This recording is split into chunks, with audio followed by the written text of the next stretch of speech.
Welcome, friends. The narrator is glad that quiet company gathers again for a soft journey. Whether someone drifts toward the edge of sleep or simply rests after a long day, a calm place opens here. Somewhere in the world a blanket settles, a lamp glows faintly, or a window reflects the night. A moment of stillness rests across that space, steady and gentle. In that stillness, the narrator moves into the subject at hand, a solitary comet once seen in Earth's sky, and then lost again, a visitor whose path crosses the inner system only briefly before fading back into space. From this point, the story flows without division, resting in the present tense of motion through the solar system. A comet appears in the sky as a faint blur, perhaps little more than a smudge of light against a background of steady stars. It is an object composed of dust, ice and rock, formed billions of years ago when the solar system was young. Comets belong to reservoirs far beyond the planets where sunlight arrives weekly and where temperatures remain cold enough that volatiles stay frozen for geological spans. When one of these bodies wanders inward, it carries with it a record of early solar system materials. Only a few grains of dust and ices reveal themselves to observers, and the rest remains hidden in the darkness of space. The phantom comet at the centre of this narrative is one of these wanderers. It appears once in historical observation, noted in records and measurements, but never again. Its single appearance joins a long list of transient objects, each of which leaves only a small trace. A scientifically accepted fact holds that many comets are long-period or even dynamically new bodies, entering the inner system for the first time after billions of years in distant reservoirs. The phantom comet fits within this category. Its motion through the sky, as reconstructed from fragmentary observations, suggests only that it passed close enough to Earth's line of sight to be seen. After that, its path simply becomes too uncertain to follow. A poetic detail settles quietly into this scene. Even a faint comet glows more brightly than any of the grains that make it, and the glow itself is not the comet's own light. Sunlight reflects off tiny particles, each one no larger than fragments found on Earth's windswept beaches. The tail that stretches outward does not glow from heat, but from reflected irradiance scattered in tenuous gas. In that faint radiance, one can almost imagine how observers once searched the sky for such visitors looking for changes against familiar constellations. A scientific mystery remains unresolved. With only one recorded apparition, no one can confidently state the comet's origin or its true orbit. Without multiple observations spanning days or weeks, calculations cannot lock onto a stable solution. The orbit could be long-period, returning after tens of thousands or millions of years, or it could be open, carrying the comet out of the solar system entirely after only one pass through the inner system. Both outcomes are compatible with the limited data. The uncertainty itself becomes part of the object's legacy, leaving questions that recur whenever astronomers revisit these old sightings. Soft ironies move within this narrative. It takes billions of years for a comet to form in the early solar system, yet its visible life near the sun may last only days. It takes only a moment for a human observer to record a sighting, yet the object's path may extend across the diameter of the solar system. It takes only thin sunlight to illuminate a tail stretching millions of kilometers, yet that same light reveals almost nothing about the nucleus at the center. These observations settle into the broader rhythm of celestial motion, in which long processes and brief appearances coexist. The comet persists as an analogy to a quiet exhale from the outer darkness of the solar system. A body that spends nearly all of its existence in deep cold, drifting among ancient debris, can pass inward, once brighten for a short time and vanish again. The inner system responds only with a transient glow, and then the sky returns to its usual stillness. In this slow shifting of position and brightness, the phantom comet becomes part of the larger continuous pattern of icy visitors entering and leaving. Against this backdrop, the narrative approaches the next region of exploration, the distant zones where such bodies form and where they remain undisturbed until gentle forces set them on long inward journeys. The comet, glimpsed once and never again, begins its story in a region where sunlight hardly reaches, a region defined less by motion and more by stillness. That region awaits in the deep cold beyond the planets, where ice and dust collect and endure across deep time, far from the warmth of the sun, beyond the orbits of the giant planets, and beyond even the scattered icy bodies that drift near their gravitational influence. The deep cold of the outer solar system rests in near-perfect stillness. In this region, sunlight weakens until it becomes little more than a distant glow, unable to warm surfaces or disturb frozen chemicals. Here, in temperatures only a few tens of degrees above absolute zero water, ice carbon, dioxide, ice carbon, monoxide, ice, and more complex volatiles remain solid across spans of time that stretch from the formation of the solar system to the present day. This is the environment from which comets draw their nature, dark, fragile, and ancient, carrying the preserved chemistry of an early epoch. Comet nuclei form in these outer zones when small grains of dust collide and stick together, sheltered from energetic radiation by the sheer distance from the Sun. A scientifically accepted process states that icy material accumulates gently over millions of years in the protoplanetary disk, creating porous, loosely bound aggregates. With each collision, particles grow merge or fragment, and those that remain intact increase in mass until they become kilometre-scale objects. Even at such size, their gravity is weak and their structures remain fragile. They hold within them mixtures of dust and ices layered in irregular patterns, shaped more by chance than by orderly composition. One lesser-known poetic detail arises from this region. Sunlight reflected from these icy bodies is so faint that their albedo, their reflectivity, hardly matters. Some are covered in dark organic compounds, formed by cosmic radiation over billions of years, giving them a charcoal-like surface. Others retain bright patches of cleaner ice. Yet from Earth's perspective, both bright and dark bodies appear equally invisible unless they venture close to the Sun. In the deep cold surfaces do not shimmer or glint. They stay as quiet as the vacuum around them. A scientific mystery endures concerning how many such bodies remain in these distant reservoirs and how often they drift inward.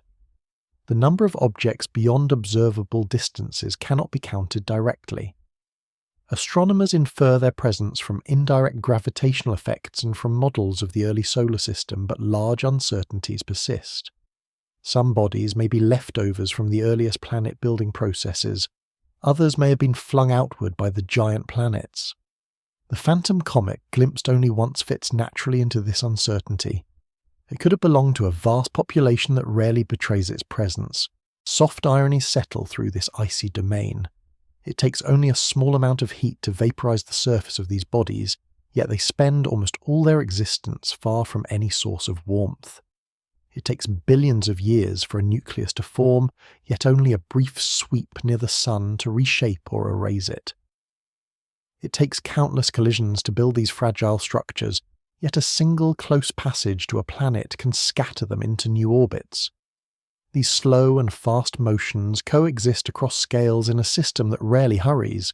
A modern analogy arises gently. A comet resting in this remote region resembles a grain of frost sitting in the shade of a vast winter forest, unseen, untouched, and unchanged, until some shift in the environment loosens it from its resting place. When it finally moves, it does so without intention or urgency, driven only by forces that have acted since the beginning of the solar system. This outer region serves as the farthest frontier in the story of the phantom comet. Before it glows near the Sun, it spends nearly all its existence in this deep cold, drifting among countless other icy remnants. Only when something disturbs the quiet, such as a gravitational nudge from a passing star, or a gentle tidal force from the Milky Way, does its long inward journey begin. That gradual shift, barely noticeable over millions of years, forms the next step in the comet's path, and the narratives move toward a realm where faint motion replaces stillness. Far beyond the realm of the planets, the solar system extends into a region so sparse and so cold that it is defined more by what cannot be seen than by what can. This distant zone, known as the Oort cloud, surrounds the Sun not as a solid shell, but as a diffuse sphere of icy remnants stretching tens of thousands of astronomical units in every direction. In this space, individual objects drift with such separation that each one may remain alone for the entire age of the solar system, never colliding, never warming, only circling the sun in slow, elongated paths. The Oort cloud exists as a theoretical construct supported by strong scientific consensus, its presence inferred from the behaviour of long-period comets, whose trajectories suggest origins far beyond the outermost planets. No telescope has ever imaged it directly. Its vastness is observed only through the rare visitors it sends inward. A scientifically accepted fact describes its formation. Early in solar system history, as the giant planets grew, their gravity scattered countless icy planetesimals outward.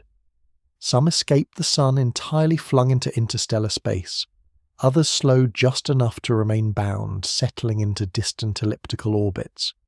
Over time, passing stars and galactic tides reshaped these orbits into a nearly spherical distribution. What remains today is a cloud of ancient bodies moving slowly through the outskirts of the sun's gravitational influence. The phantom comet belongs naturally to this population, a fragment of early solar system material stored in deep cold before drifting toward the inner realms. A quiet poetic detail resides in this region. Each object in the Oort cloud experiences night without sunrise. Although the sun dominates their orbits, its light is so faint at such distances that it resembles only the brightest star in a black sky. Shadows form without meaning. Surfaces remain unchanged for billions of years. Even cosmic rays passing through leave only shallow imprints. Here time spreads out like a frozen plain, and nothing stirs except the slow, gravitational tides that act across enormous spans. Yet a scientific mystery persists. The exact population distribution and boundaries of the Oort cloud remain uncertain. Researchers estimate its size and mass using the orbits of comets observed near Earth, but no direct measurement exists. The number of bodies may range from trillions to far more. The phantom comet fits naturally into this ambiguity, a representative of a population too distant and too faint to count. Its singular appearance hints at many others that never approach the sun, remaining permanently hidden in the outer dark. Soft ironies echo through this region. It takes the entire history of the solar system to build such a vast cloud, yet each individual object within it may complete only a few orbits around the sun in all that time. It takes only the faintest gravitational tug from a passing star to alter an orbit, yet that same orbit remains otherwise unchanged for millions of years. It takes only a brief appearance near the sun to reveal a comet's presence, yet the journey from the Oort cloud to the inner system occupies more time than all of recorded human history. These contrasts rest gently in the quiet of deep space. A modern analogy helps frame this remoteness. The Oort cloud resembles a distant, silent reservoir whose waters are frozen, but not static, slowly shifting under wide, imperceptible tides. Nothing moves quickly, yet everything drifts gradually. It is not a structure built by the sun, but one sculpted by time and gravity on scales that exceed ordinary comprehension. Within this slow and delicate architecture, the phantom comet begins its long path inward. A small shift in its orbit, perhaps caused by a distant stellar passage, or by the overall gravitational field of the Milky Way, nudges it toward a trajectory that will eventually intersect the planetary region. This nudge marks the first step in a fall that may last millions of years. The comet's journey does not begin with motion, but with the slightest imbalance, a gentle push that tilts its orbit into a new shape. From that moment its path curves inward, beginning a descent toward the sun that mirrors countless others before it. As the narrative moves with the comet, the outer boundary of stillness gives way to slow inward motion. The next region lies where gravitational shifts accumulate over vast intervals, gradually transforming a distant silent object into a traveller, bound for the warming inner system. In the distant outskirts of the solar system, where the Oort cloud drifts in near-perfect silence, small gravitational influences accumulate with remarkable patience. A passing star moves many trillions of kilometers away far enough that its light reaches these icy bodies only as a faint point, yet its gravity leaves a measurable imprint. The Milky Way itself contributes a large-scale tidal field that tugs gently on the cloud, lifting and lowering the orbits of its countless inhabitants over intervals measured in millions of years. These forces remain weak, but the orbits they shape are equally fragile. A slight shift in inclination or eccentricity can redirect a distant body's long, elliptical path, so that after an immense span of time it begins a gradual fall toward the inner solar system. This process is accepted scientifically. Perturbations from passing stars and the galactic tide are sufficient to dislodge weakly bound bodies, sending them inward as long-period comets.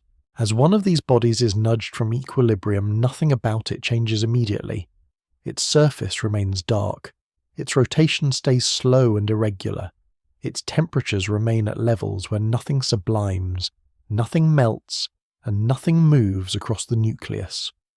Only its orbit begins to shift, stretching into a new shape that will in time bring it closer to the Sun.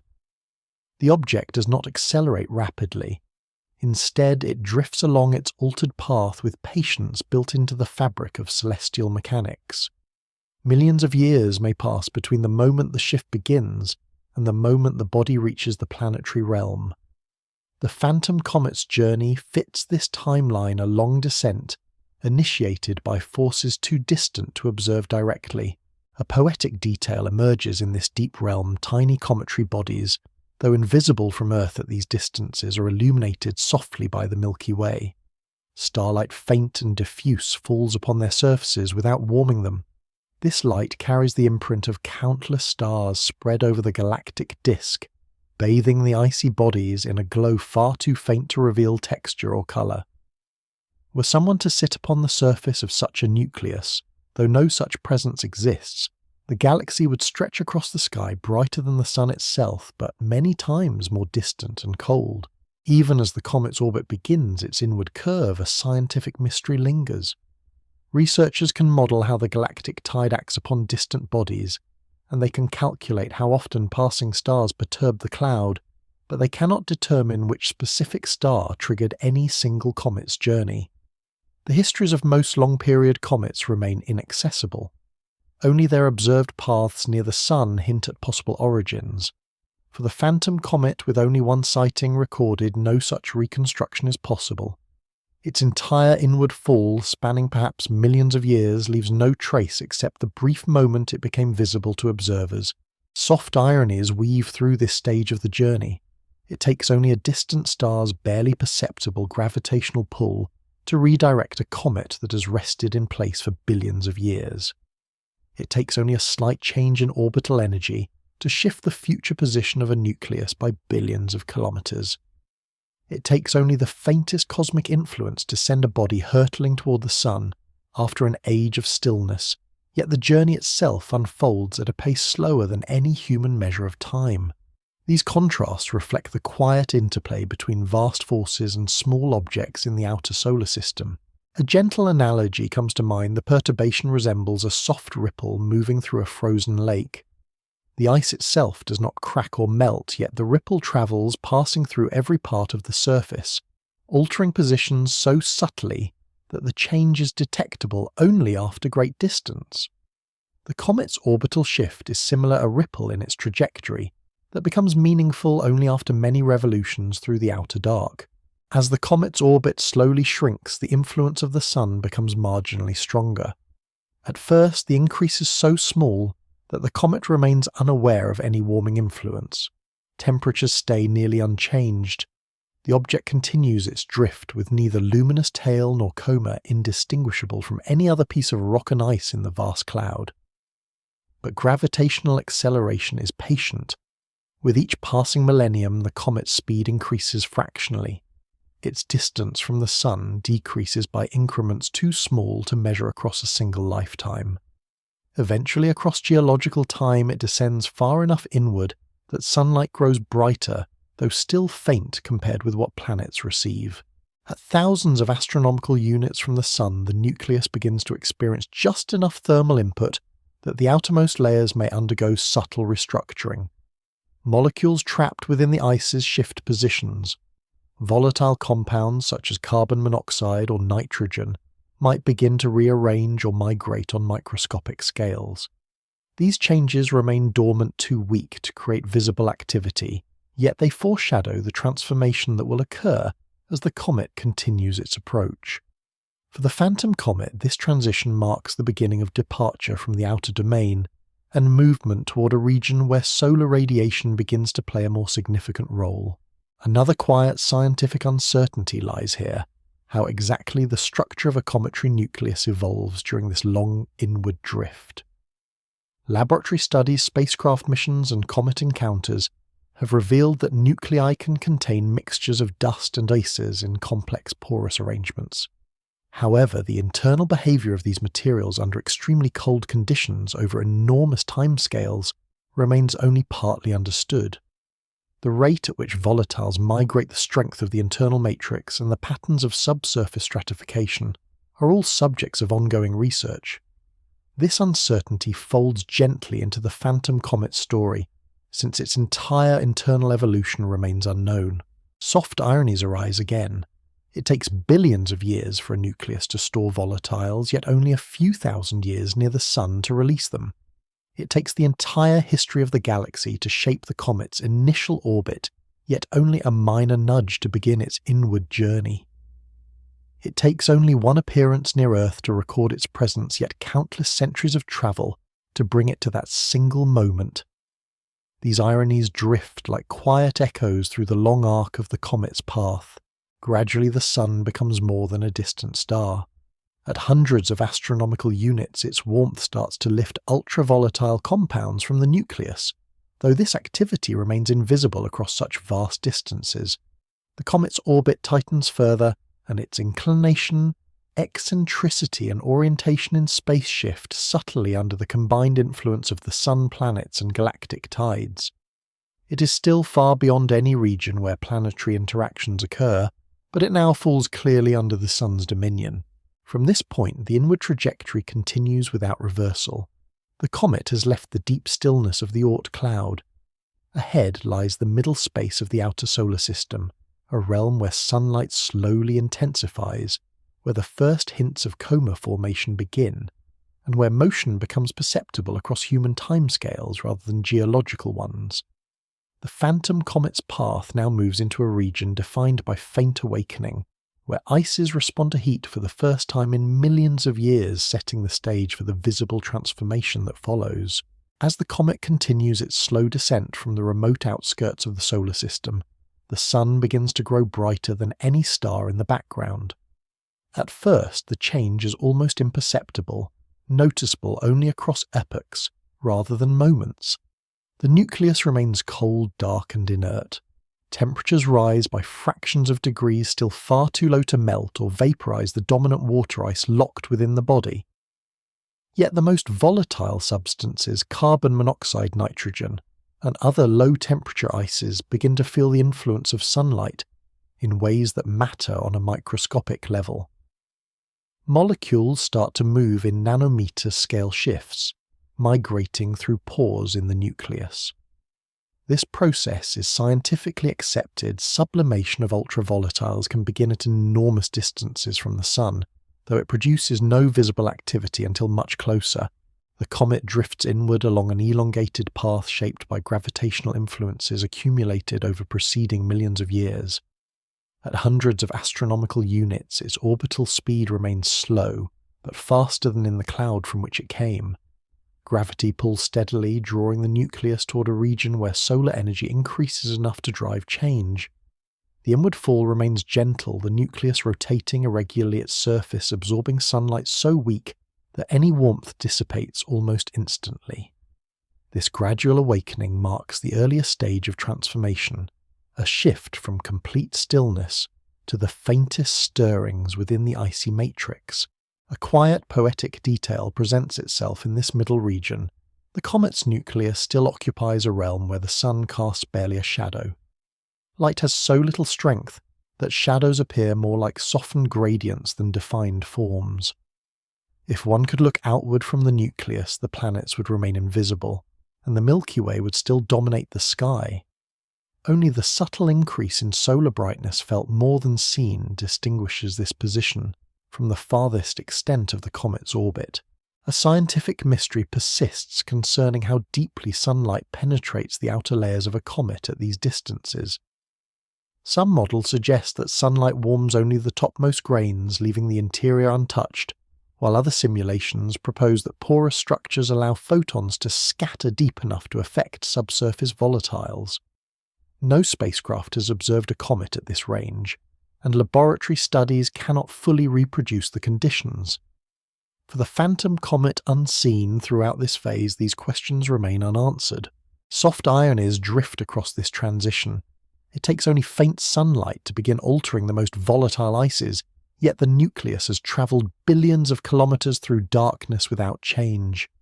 It takes the gentle heat of a distant star to shift molecules within the nucleus, yet that same heat remains too weak to produce even a visible haze. It takes a drift of millions of years to initiate this activation, yet once it begins, the alteration of the surface accelerates with each step inward.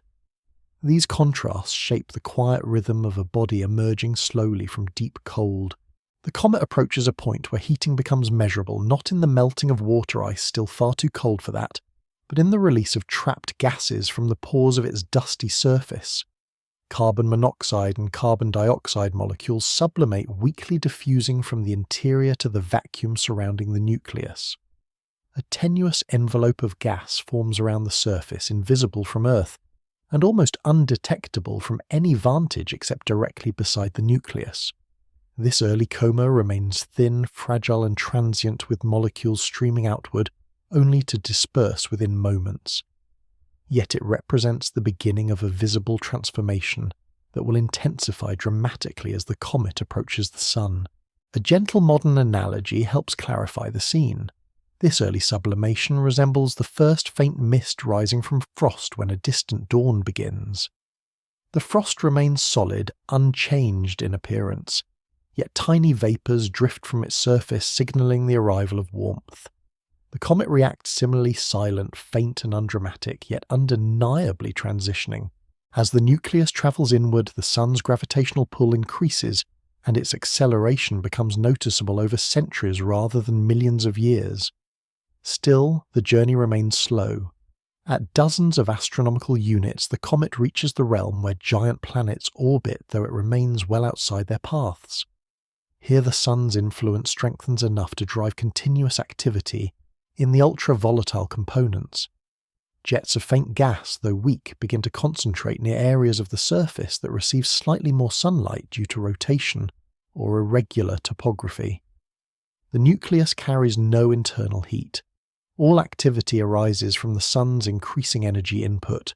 Yet another scientific uncertainty lingers regarding how rotation modulates this early activity. Comet nuclei often spin irregularly, with axes and periods that shift as sublimation exerts small torques on their surfaces. Some nuclei wobble, others tumble. Without observational data, the phantom comet's rotation remains unknown. Whether it spun slowly in a single direction or rotated chaotically, any shift in its spin state across this long inward drift remains hidden from every observer. Several more soft ironies gather around this stage. The comet spends billions of years accumulating volatiles in the dark, yet the earliest release of those volatiles begins while still far beyond any planet.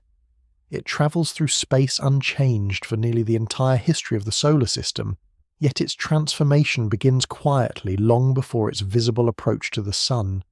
It remains entirely invisible to observers, yet the processes reshaping it now will define the appearance it will eventually show in the sky during its fleeting moment of visibility. These observations rest gently within the narrative, reflecting the slow interplay between deep time and brief revelation.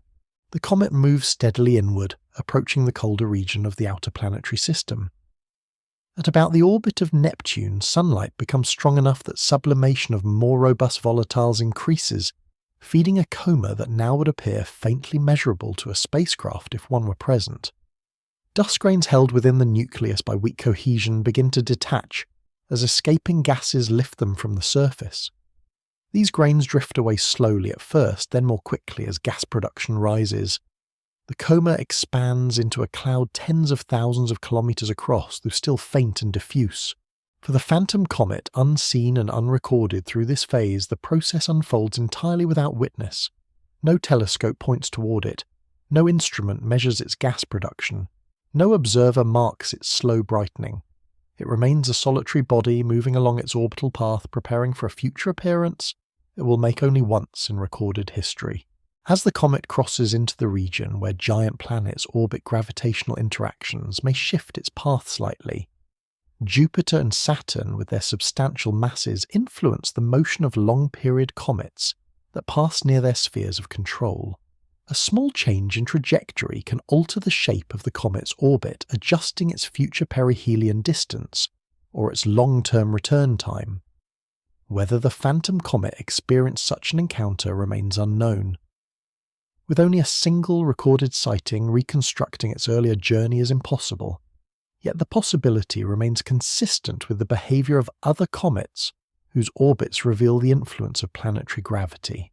The inward motion now leads toward a region where solar energy increases quickly compared to the distant outer zones. Sublimation will soon transition from a faint release of ultravolatiles to a vigorous outflow of water vapor and dust. The coma will expand dramatically and the tail will begin to take shape. The phantom comet moves toward the point where its long descent will finally make it visible against Earth's sky, its only moment of recorded existence, before continuing its path into the uncertainty that defines the remainder of its orbit. Closer to the Sun within the realm where giant planets have already fallen behind, along the comet's elongated path, the transformation of the nucleus becomes unmistakable. Solar radiation now arrives with enough intensity that water ice near the surface no longer remains inert.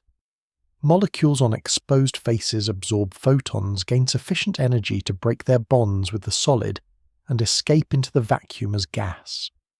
This process of sublimation, well established in comet science, turns a previously silent nucleus into an active source of vapor. Gas streams outward in all directions from the surface, carrying with it entrained dust particles that detach from the weakly cohesive matrix. Around the dark core, a cloud forms the coma, a transient atmosphere bound not by gravity for long, but by the continuous supply of escaping material. The coma expands rapidly. Each gas molecule, once freed, moves along a roughly straight path until it collides with other molecules or is broken apart by sunlight. Close to the nucleus, where densities are higher, collisions occur often enough that the inner coma behaves almost like a fluid with gradients of temperature and density forming smooth structures. Farther out interactions become rarer, and the coma transitions into a collisionless regime where individual particles travel along ballistic trajectories. In this extended region, the gas thins until it merges with the surrounding solar wind. Scientific models and spacecraft observations confirm that coma sizes can reach hundreds of thousands to millions of kilometers across, dwarfing the nucleus itself by many orders of magnitude. A quiet poetic detail emerges in this stage. The nucleus remains essentially invisible within its own luminous envelope. A small irregular body of dark ice and dust only a few kilometers across hides inside a sphere of gas and dust far larger than Earth. To a distant observer, only the halo appears gently brightened by sunlight scattered from microscopic particles. The solid origin of the display retreats into shadow, its exact shape and texture erased by the brightness of the coma it sustains. Within this expanding envelope, sunlight initiates a series of photochemical reactions.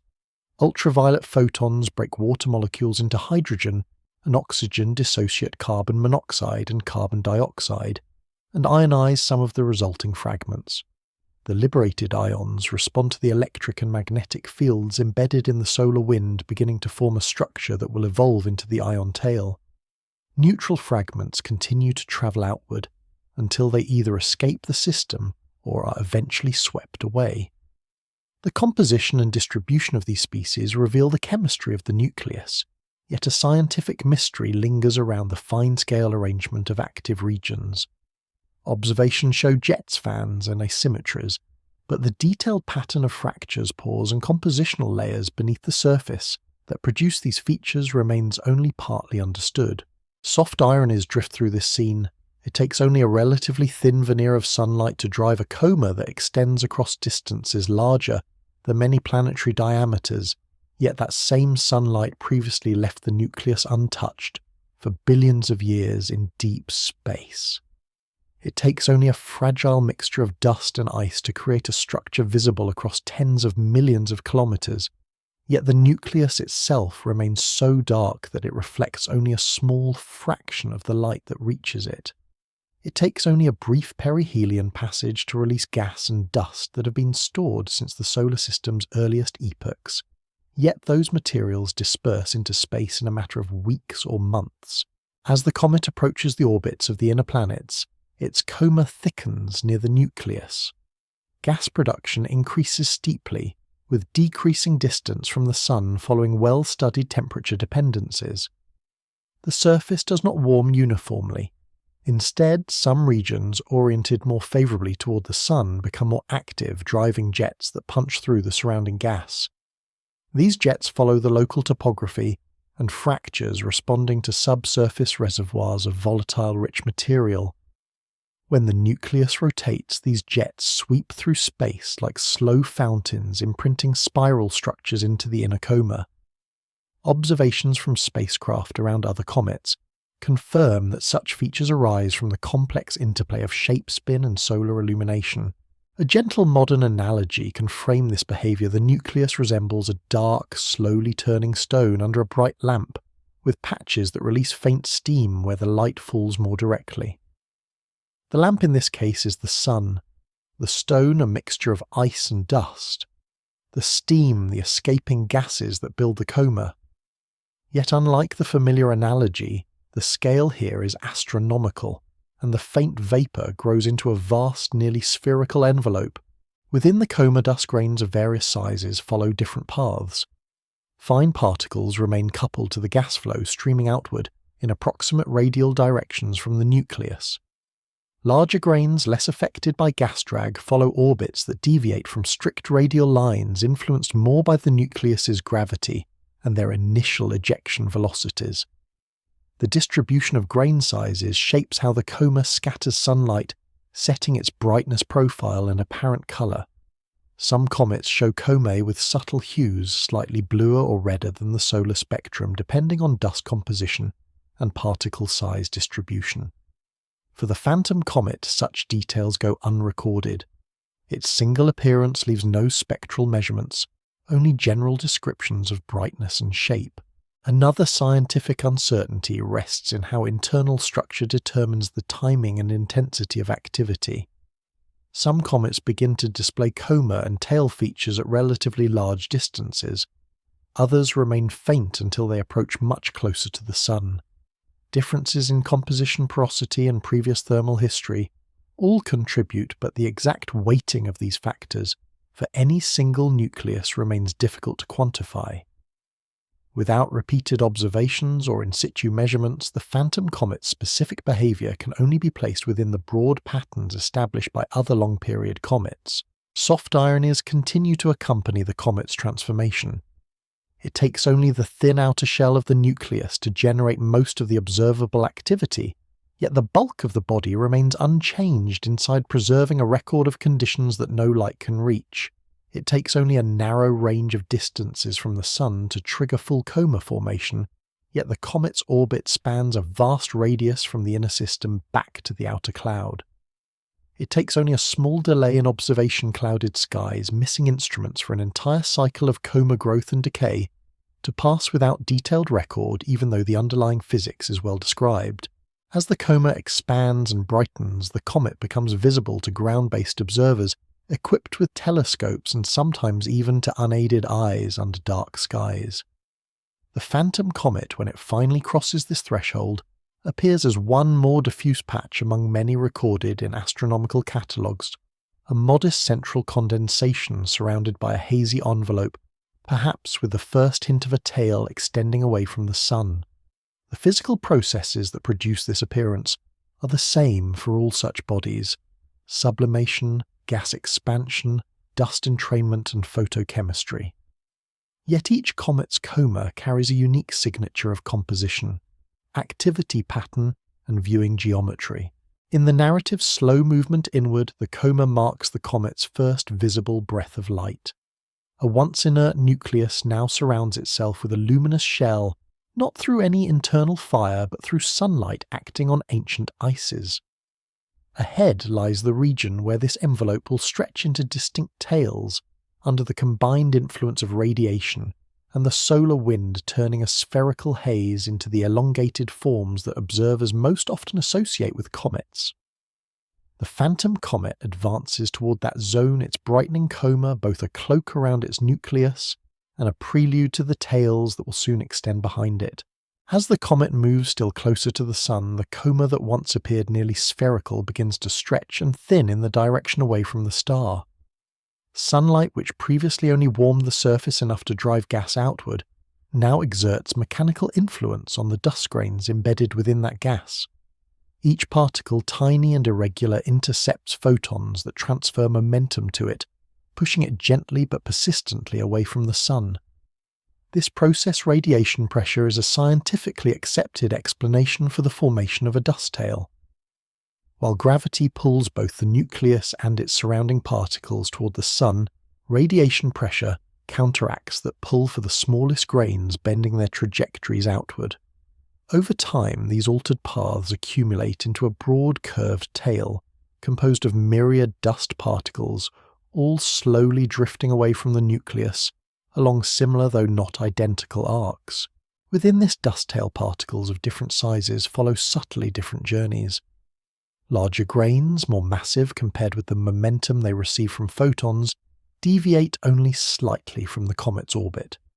They trail behind in a path that closely follows the nucleus. Smaller grains, more susceptible to radiation pressure, are pushed outward, more effectively forming a tail that sweeps gently away from the direction of motion. The result is a tail that curves, tracing a broad, soft arc that can stretch for millions of kilometers. Observations of many comets confirm this behavior. Dust tails tend to appear wide, diffuse, and slightly yellow or white when illuminated by sunlight scattered off their surfaces. The phantom comet's dust tail, if seen clearly, would have shared these properties, although details of its brightness and length remain unrecorded. A poetic detail appears in this extended structure. Each grain in the dust tail reflects sunlight, the way fine dust motes reflect light in a darkened room, visible only because illumination catches them at a certain angle. The tail itself is not solid. It is a vast collection of tiny separate particles, each following its own orbit, yet from a distance they merge into a single continuous streak. In this way, the tail resembles a faint brushstroke across the sky, drawn not by a single sweep, but by countless individual paths layered over one another. While the dust tail curves gently under radiation pressure, a second structure forms under a different influence. As gas in the coma is ionized by ultraviolet sunlight, the resulting ions feel the effects of the magnetic field carried by the solar wind. Rather than moving primarily under gravity and radiation pressure, these charged particles are guided and accelerated by electromagnetic forces. They are swept away from the comet along field lines and flow into the solar wind, forming what is known as the ion tail. This tail tends to be narrower, straighter, and often bluish when observed, pointing more nearly directly away from the sun, regardless of the comet's direction of travel. Instruments and images from many comet encounters confirm that ion tails can contain fine filamentary structures, knots and kinks produced by interactions with variable solar wind conditions. A scientific mystery remains within these ion tails. Although models describe how the solar wind and interplanetary magnetic field interact with cometary ions to produce the observed forms, the detailed evolution of fine features, sudden breaks in the tail disconnection events where entire segments appear to be severed, and rapid changes in brightness depend sensitively on the local plasma environment. Variations in the solar wind, such as shocks or changes in magnetic orientation, can cause abrupt rearrangements in the tail, but predicting the exact timing and shape of these changes remains challenging. For the phantom comet, no such detailed observations exist, leaving its ion tail structure entirely within the realm of unmeasured behavior. Soft ironies drift through this dual tail configuration.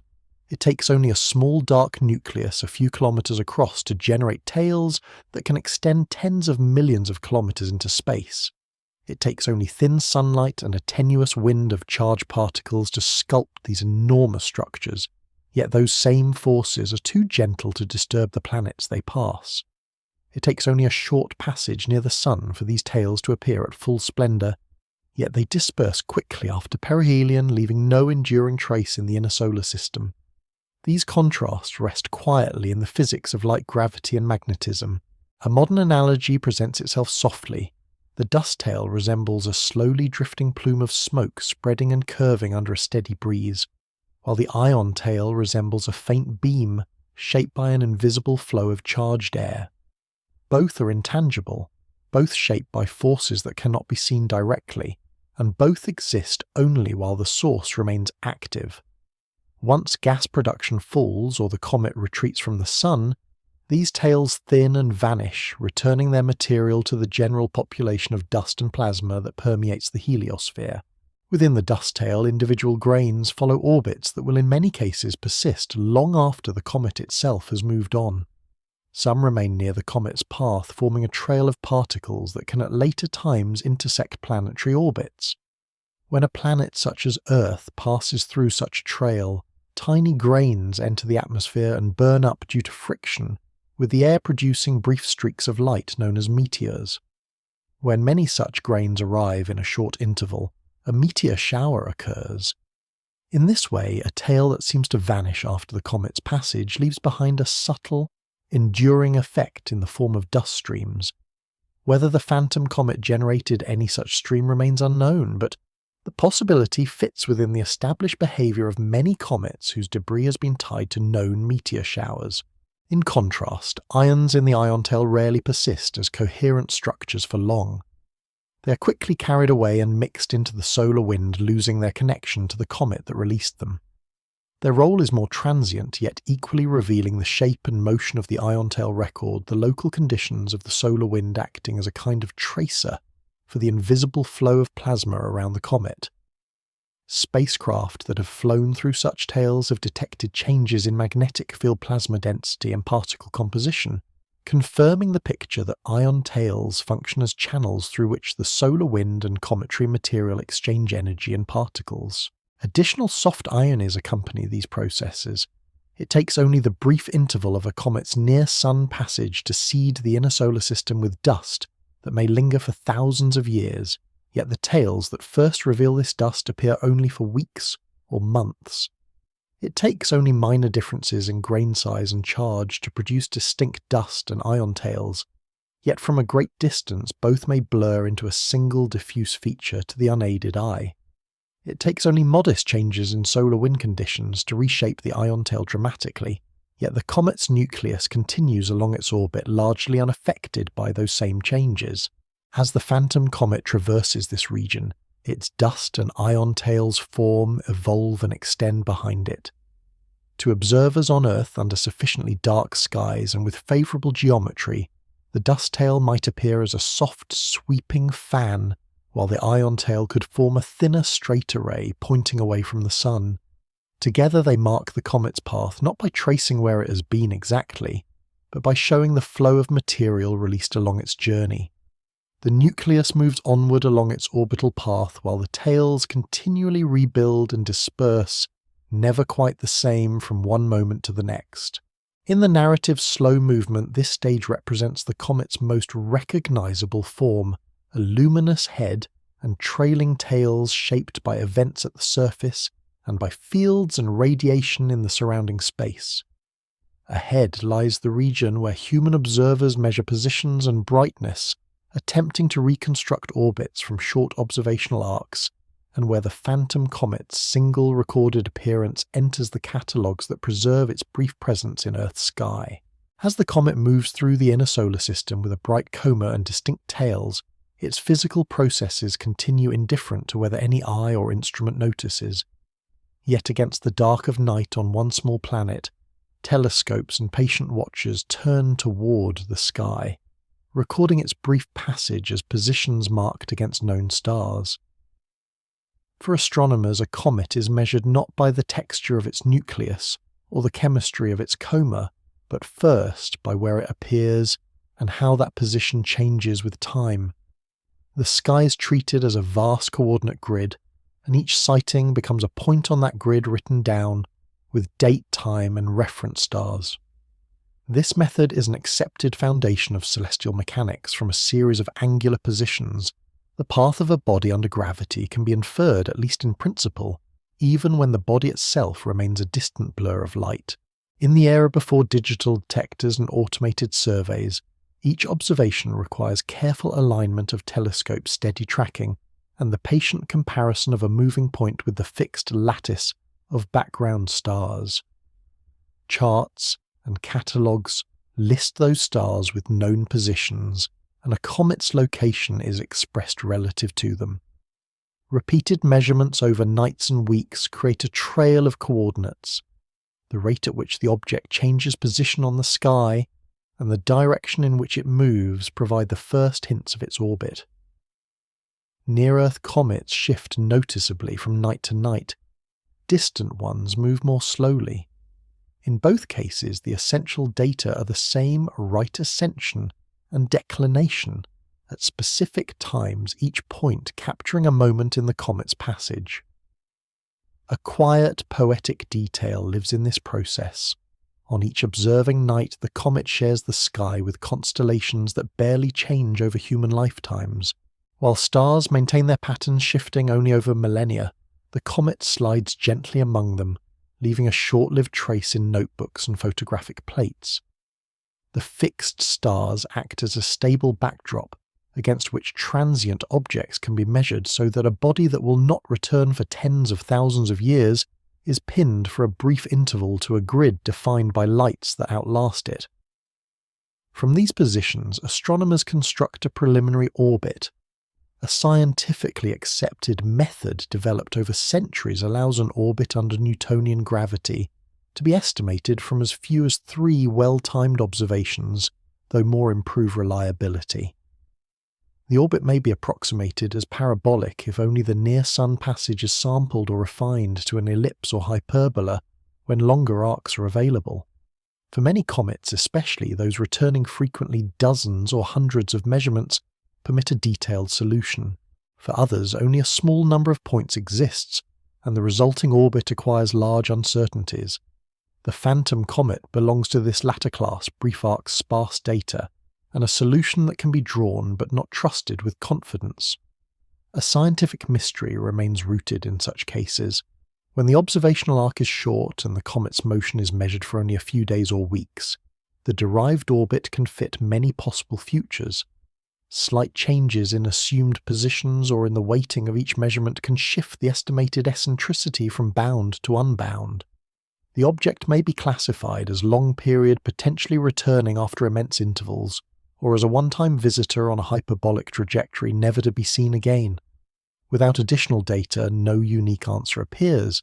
The Phantom Comet's status as a lost object reflects precisely this ambiguity. The mathematics allows several plausible paths, and no observation resolves which one nature chooses. Soft ironies drift through this scene of careful measurement. It only takes a few recorded positions to demonstrate that the comet moves under the same gravitational laws that guide planets, yet it may take far more observations than exist to predict its future path reliably. It only takes a modest telescope and clear skies to notice the comet's motion among the stars, yet it takes an entire framework of celestial reference systems and timekeeping to turn those motions into orbital elements. It only takes a single cloudy week during the comet's fastest changes to prevent the collection of critical points leaving the orbit forever uncertain. These small contingencies sit quietly beside the precise laws that otherwise make celestial motion predictable. Early photographic plates add another layer. When plates capture wide fields of the sky, a faint streak of light crossing among star images can later be measured with microscopes and measuring engines. The positions of stellar images define the plate's mapping to celestial coordinates, and the comet's streak yields a position at the time of exposure. Even decades later, archival plates can be re-examined with improved techniques, refining old measurements, or revealing unnoticed comets near the detection threshold. Yet for some apparitions, such retrospective searches find nothing more than the few, already known records. In those cases, as with the phantom comet, the observational footprint remains stubbornly small. A gentle analogy arises: the set of comet positions resembles footprints left briefly in fresh snow. Each print marks a definite place at a definite time, but if the trail is incomplete, the path may be inferred inaccurately or not at all. Wind-new snowfall or simple gaps in where the path crosses the observer's field can erase critical steps, leaving only a partial record.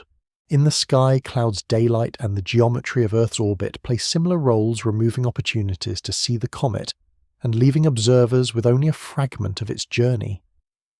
Another soft irony sits in the relationship between sky coverage and discovery. It takes only a narrow strip of sky scanned at the right time to detect a comet and record a few positions, yet it takes systematic coverage of large portions of the sky over many nights to follow that comet long enough to secure an orbit. It takes only modest equipment to notice that a new fuzzy object has appeared, yet it takes coordinated networks and modern surveys to ensure that such objects are tracked consistently from first detection to fading. In earlier times, the imbalance between discovery and follow-up meant that some comets once announced slipped away before their paths could be fixed. For orbit determinations, uncertainties often concentrate in specific parameters.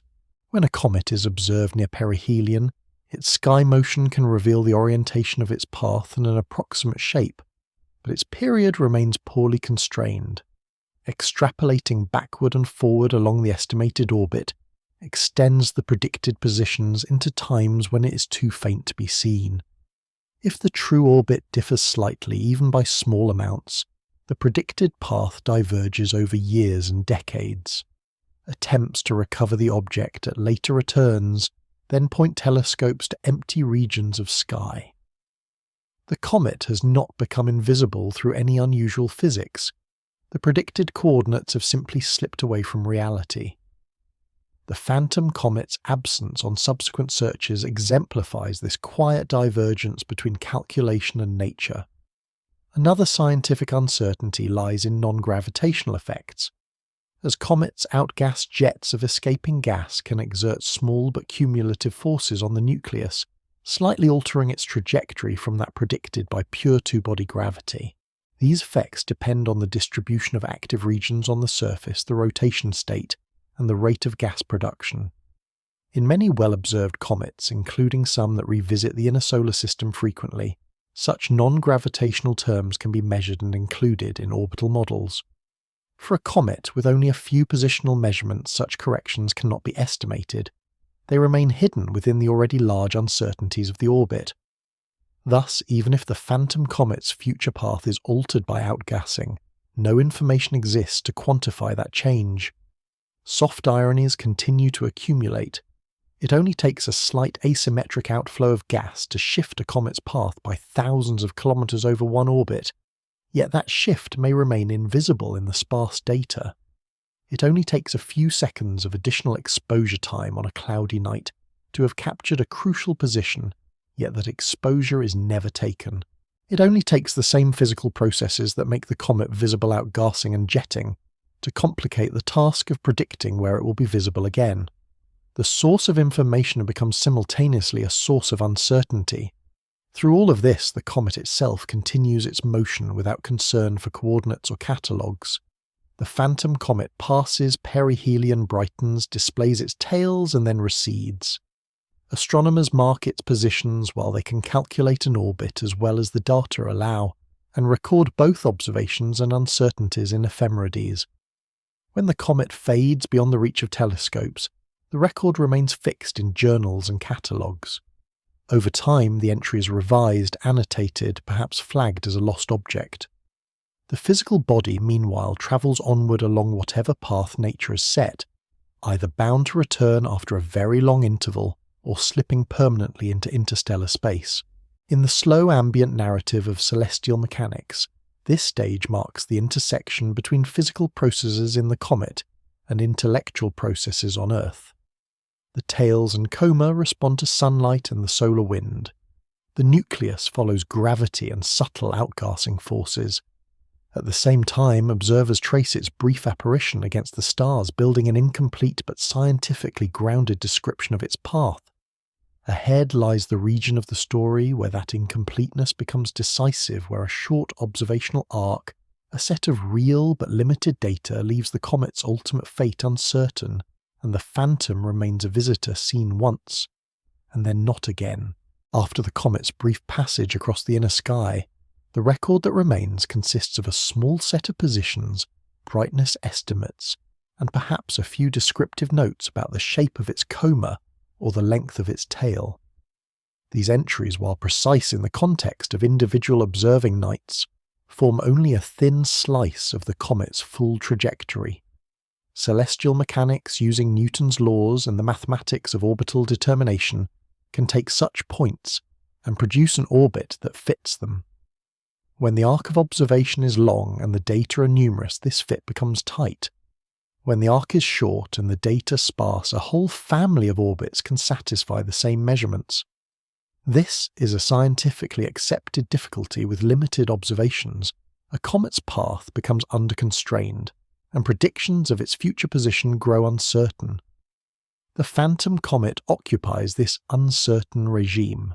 In practice, the process begins with the observed right ascension and declination of the comet, at several times corrected for Earth's rotation, atmospheric refraction, and the motion of the observing sight. These coordinates define lines of sight into space. The task is to find a path, a conic section under the sun's gravity that passes through all these lines of sight at the recorded times. For many comets, initial orbit solutions assume a parabolic trajectory, a reasonable approximation when only the near perihelion passage is sampled. Later, as more data accumulate, the orbit can be refined to an ellipse for bound comets, or a hyperbola for unbound ones with a specific eccentricity and period. For the phantom comet, the limited arc leaves the eccentricity poorly determined.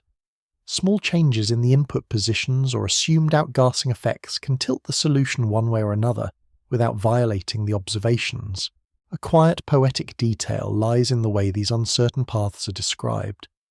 They appear as lines of numbers in ephemerides, predicted positions for future dates, each one carrying implicit assumptions about the orbit's shape. The comet's future is written as a sequence of coordinates that stretch into years and decades. On paper, the track looks fixed. In reality, each entry holds a hidden spread, a region of sky where the comet might appear rather than a single point. For the phantom comet, these predicted positions drift away from reality as time passes. Telescopes later pointed along the ephemeris line find only empty fields studded with the same enduring stars.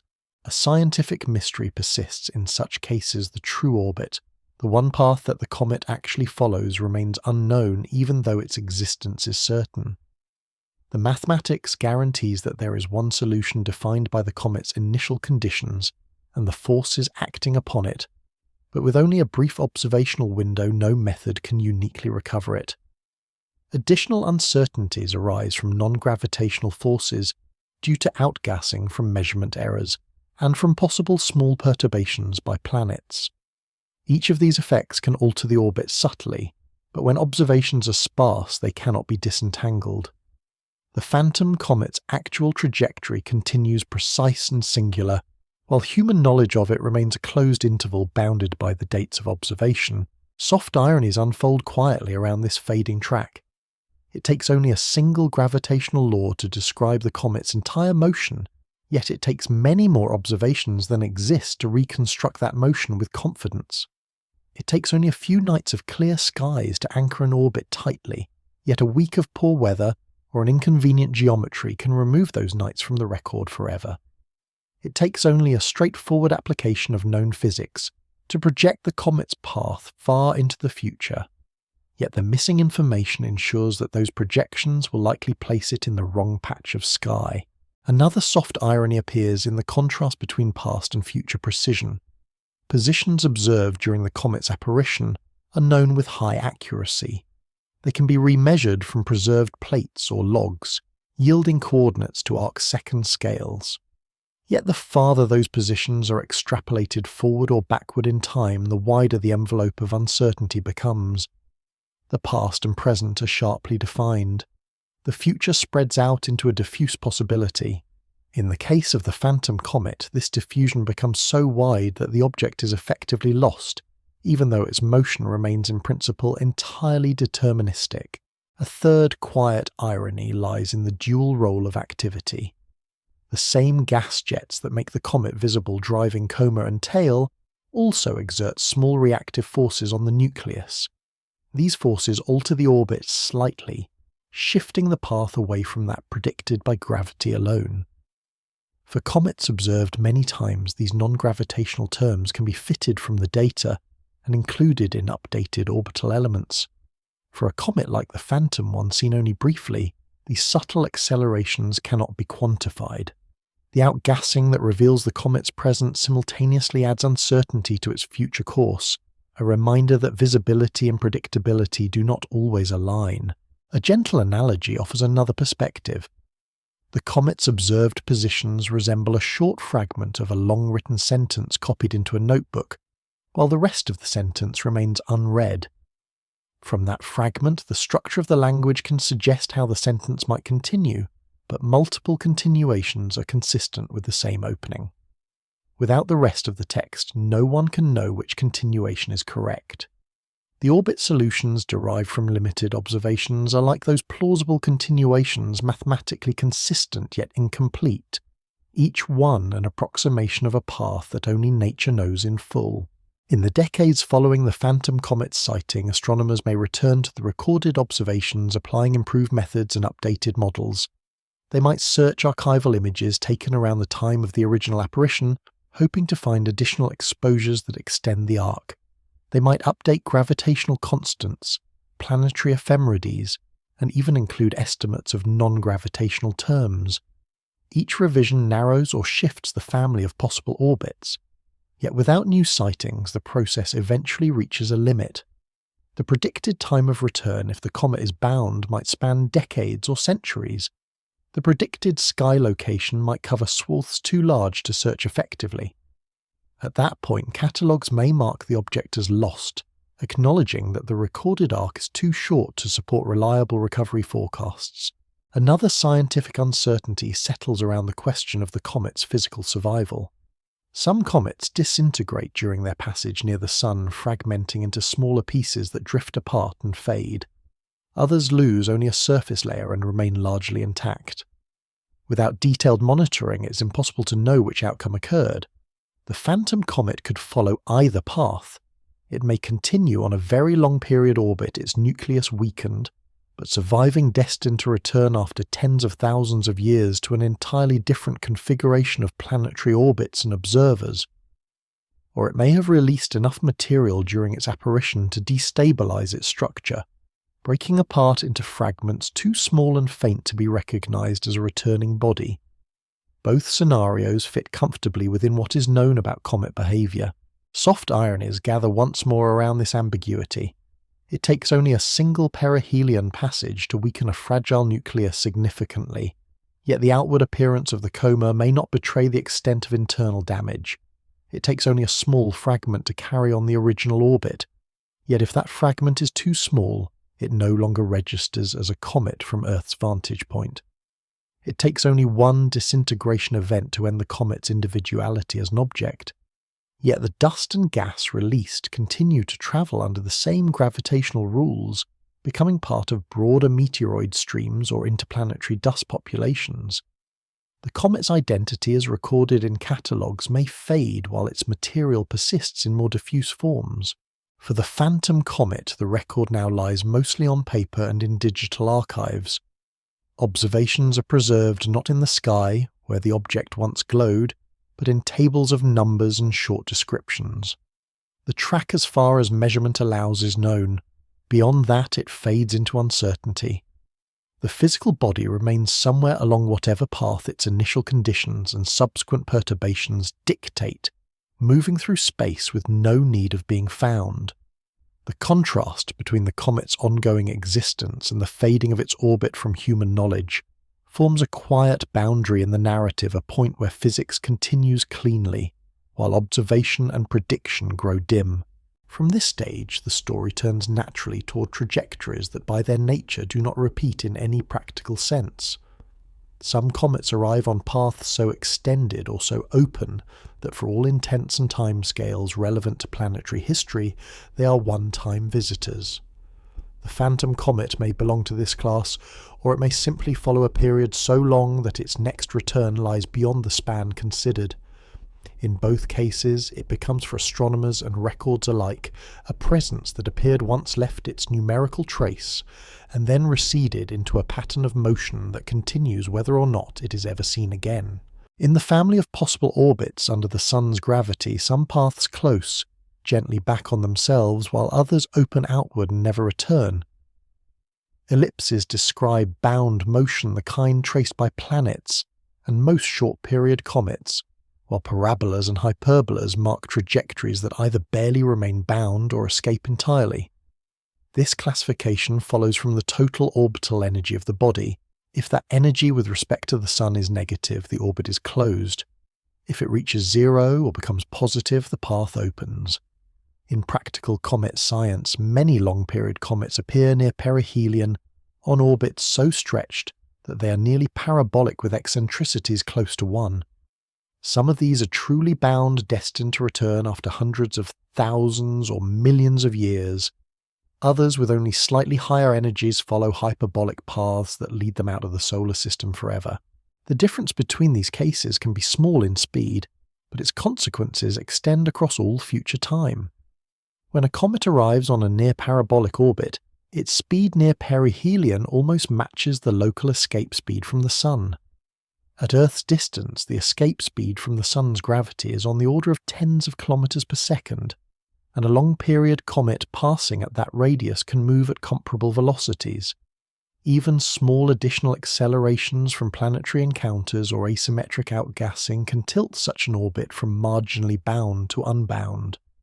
A close pass by Jupiter or Saturn can exchange energy between the comet and the planet, slightly increasing or decreasing the comet's heliocentric speed. In one direction, the orbit shrinks and the period shortens. In the other, the eccentricity grows beyond unity, and the body is set on a hyperbolic trajectory. The phantom comet seen once and then not again fits comfortably into this dynamical framework, even if its actual eccentricity remains unmeasured. A quiet poetic detail resides at perihelion. On a nearly open orbit during that brief interval near the Sun, the comet's velocity and direction are such that a change too small to notice visually decides whether it will ever return. The nucleus rushes through its closest approach in a matter of days or weeks, outgassing, shedding dust, and interacting gravitationally with nearby planets. Within that narrow window, the sum of all forces determines whether the orbit bends into a closed curve or opens into a path that only passes once.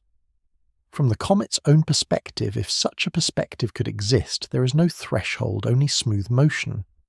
The distinction between bound and unbound appears only when the orbit is extended conceptually into the far future.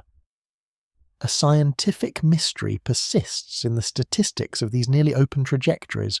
Catalogues of long-period comets show that many arrive on orbits that appear slightly hyperbolic when fitted to limited observational arcs.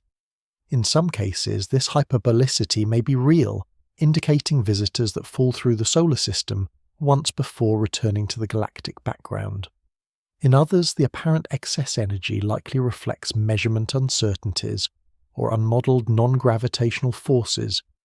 Distinguishing between these possibilities requires long arcs of precise observation, which are rarely available for faint transient comets.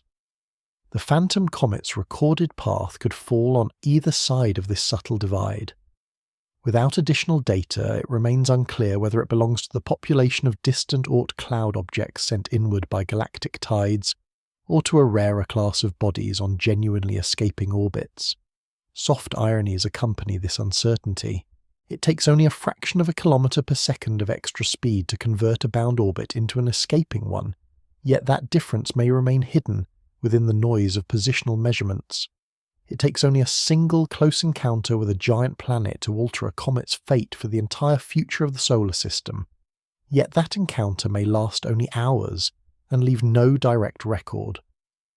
It takes only a brief interval near perihelion to decide whether the comet will ever return to the inner system, yet the consequences of that interval unfold across millions or billions of years.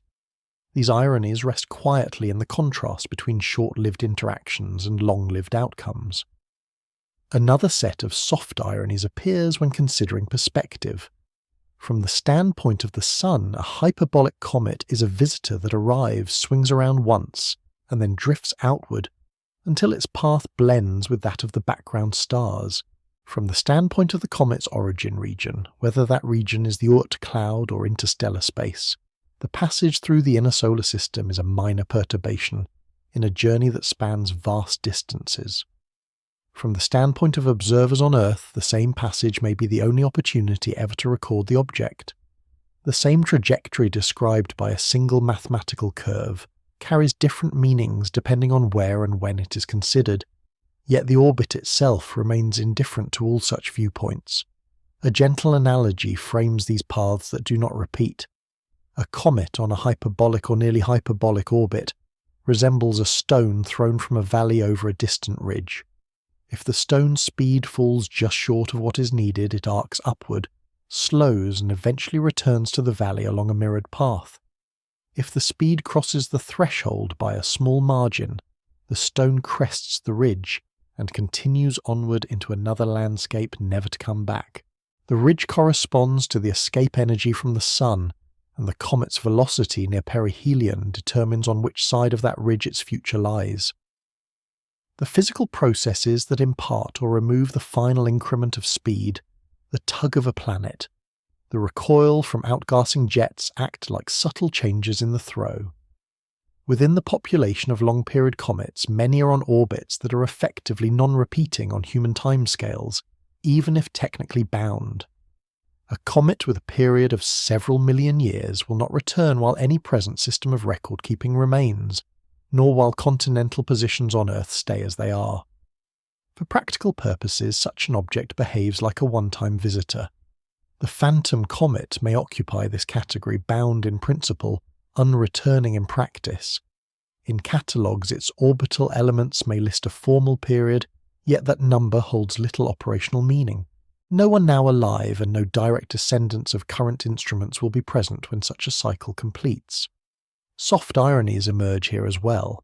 It takes only a small shift in orbital parameters to change a comet's nominal period from hundreds of thousands of years to millions, yet both options place its return far beyond any conceivable observing program.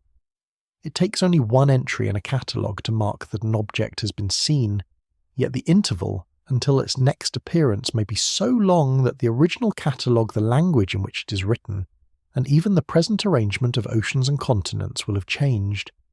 It takes only a simple classification, long period, nearly parabolic, possibly hyperbolic, to summarize the comet's status, yet that classification folds together a wide range of actual dynamical histories.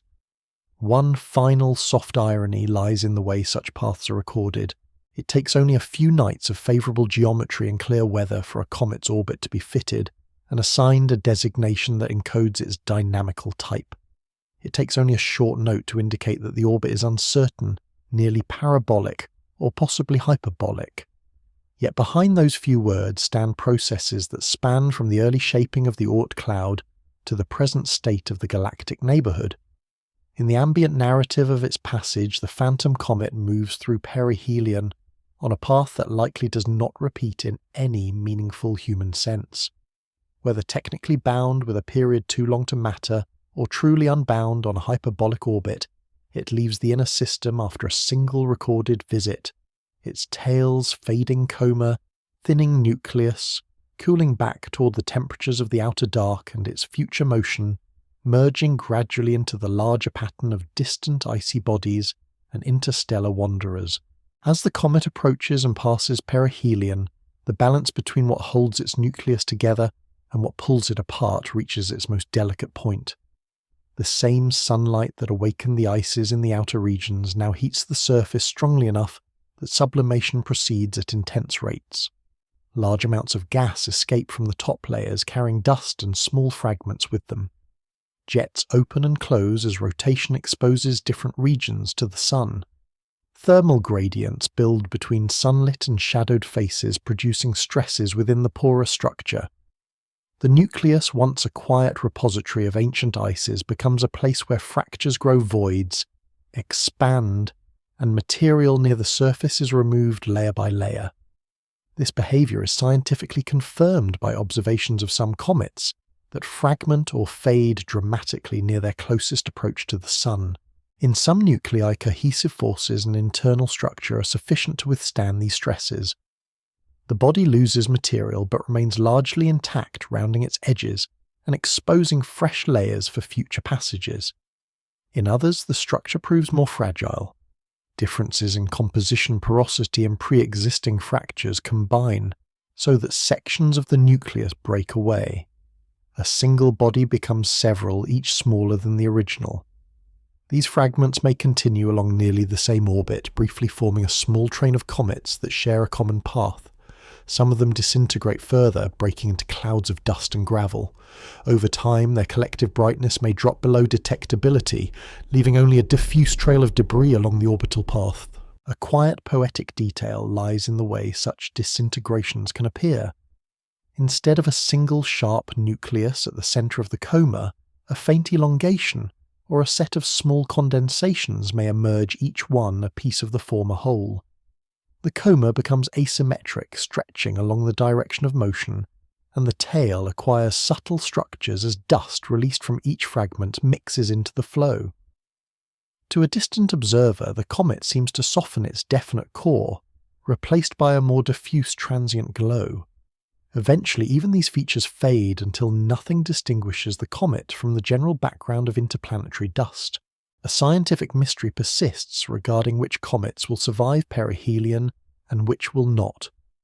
While some correlations exist, such as between small perihelion distance high activity and increased likelihood of breakup, no definitive predictive rule has emerged.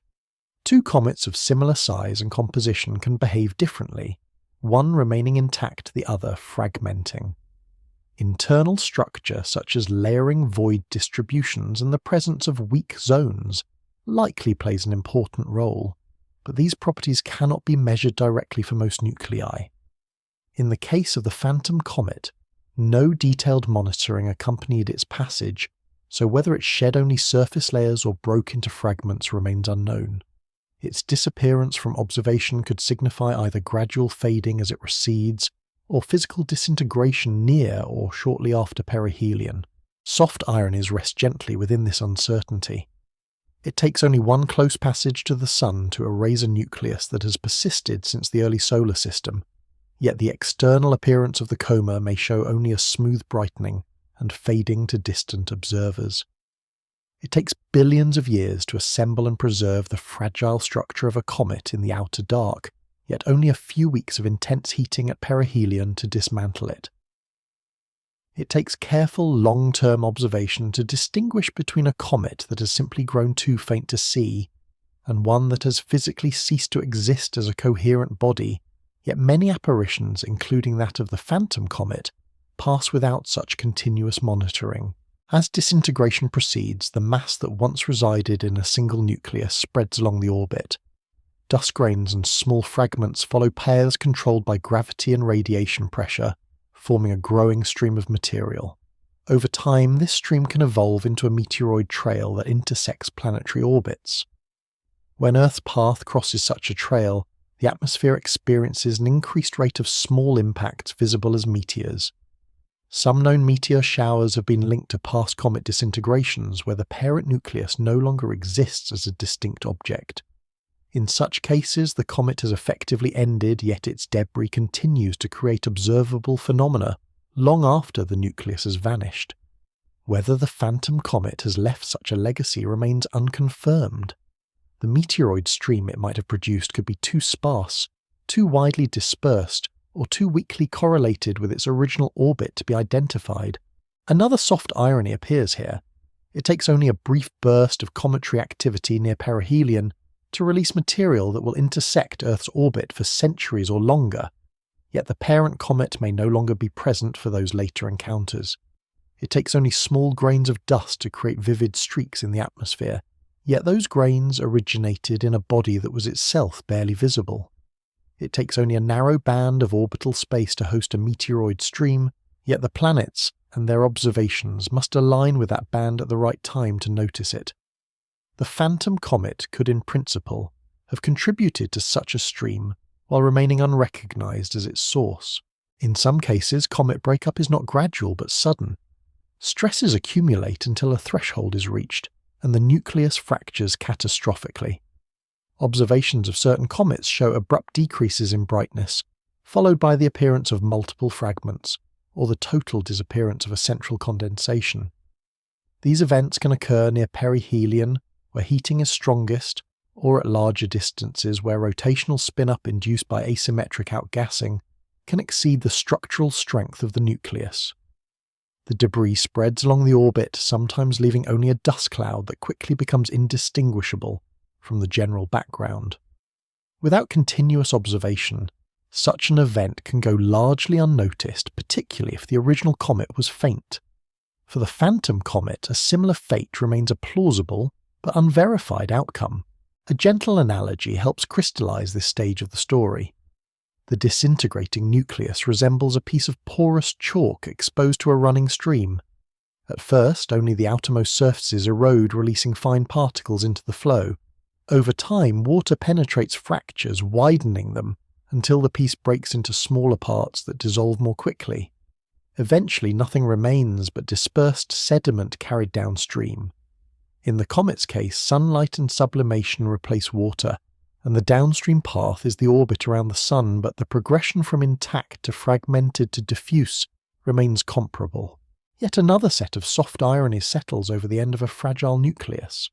It takes only thin sunlight distributed over the surface to drive the gas jets that both reveal and undermine the comet's structure, yet that same sunlight remains far too weak to alter the orbits of massive planets.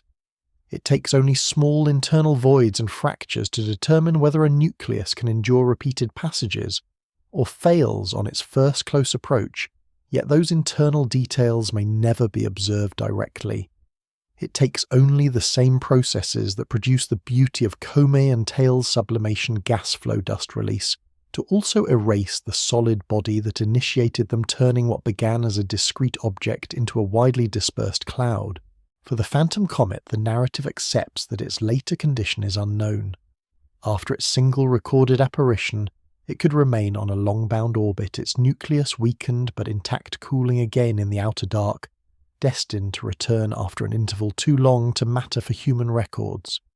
Alternatively, it could have broken apart near or after perihelion, its pieces dissolving into dust that now drifts invisibly along its former path. In either case, the result within the inner system is similar. No identifiable nucleus returns to the same region of sky, under the same designation, and attempts at recovery find nothing. The comet becomes a phantom not by ceasing to obey physical laws, but by following them into regimes where its individual presence merges with the more general population of scattered debris. In this stage of the story, an object that once formed quietly in the outer solar system travelled inward over immense timescales and briefly brightened near the Sun can end without leaving a clearly recognizable remnant. Its material persists redistributed into dust streams and interplanetary particles, while its identity as a named comet fades from view. Ahead, the narrative moves outward again, following the path of the sparse grains and fragments that continue along the orbit where a singular nucleus once travelled, and considering how these remnants persist in the solar system, long after the parent body has passed beyond the reach of direct observation, long after the comet's active nucleus has passed perihelion, and either receded into the outer darkness, or broken apart near the Sun, the material it released continues its own quiet motion. Dust grains and small fragments freed from the nucleus by outgassing and thermal erosion continue to orbit the Sun according to the same gravitational rules that once guided the parent body. Each grain follows a path that is initially similar to the comet's orbit, sharing its inclination, eccentricity, and general orientation. Over time, however, additional processes, radiation pressure, Poynting-Robertson drag, and gravitational perturbations from planets subtly modify these trajectories. The result is a meteoroid stream, a diffuse elongated collection of particles spread along the original path circling the Sun long after the source has vanished from view. This behavior is scientifically well established, linking certain meteor showers to known or suspected parent comets. Within such a stream, particle sizes span a wide range from micron-scale dust to centimetre-scale fragments. Smaller grains feel radiation pressure more strongly, which slightly reduces the effective gravitational pull of the Sun, on them shifting their orbits outward or inward depending on their initial conditions and size. Over long intervals, Poynting-Robertson drag an effect in which dust grains slowly lose orbital energy. As they absorb and re-emit sunlight causes them to spiral gradually toward the Sun. Larger fragments, less affected by these radiative influences, retain orbits closer to the original cometary path, altering only slowly under planetary perturbations. Together, these size-dependent processes ensure that the stream spreads in both space and time, turning an initially coherent trail into a more extended diffuse band of material. A quiet, poetic detail arises from this evolution. The dust left behind by a single comet can become part of the faint zodiacal cloud, a broad wedge-shaped glow visible from Earth's vicinity in dark skies before sunrise or after sunset. This glow, caused by sunlight scattered by interplanetary dust, represents the integrated contribution of countless grains from many comets and asteroids. Each particle is too small to see individually, yet together they create a subtle band of brightness along the ecliptic. In that glow, the phantom comet's dust, if it survives and migrates inward, joins an anonymous population, its origin no longer distinguishable. A once discrete nucleus thus dissolves into a general background, contributing quietly to a phenomenon that has been observed since long before its recorded apparition. A scientific mystery persists in the precise mapping between individual comets and meteoroid streams. For some showers, such as several well-known annual meteor events, correlations between stream orbits and known comets are strong. The timing, radiant position, and orbital parameters align, indicating a shared origin. For others, the associations are less clear. Some meteor showers lack an obvious parent. Some dust bands observed in infrared or zodiacal light measurements do not correspond neatly to known still-active objects. The phantom comet could in principle have seeded a stream whose signature blends with others, or whose present-day orbit has drifted away from the path that would reveal its connection.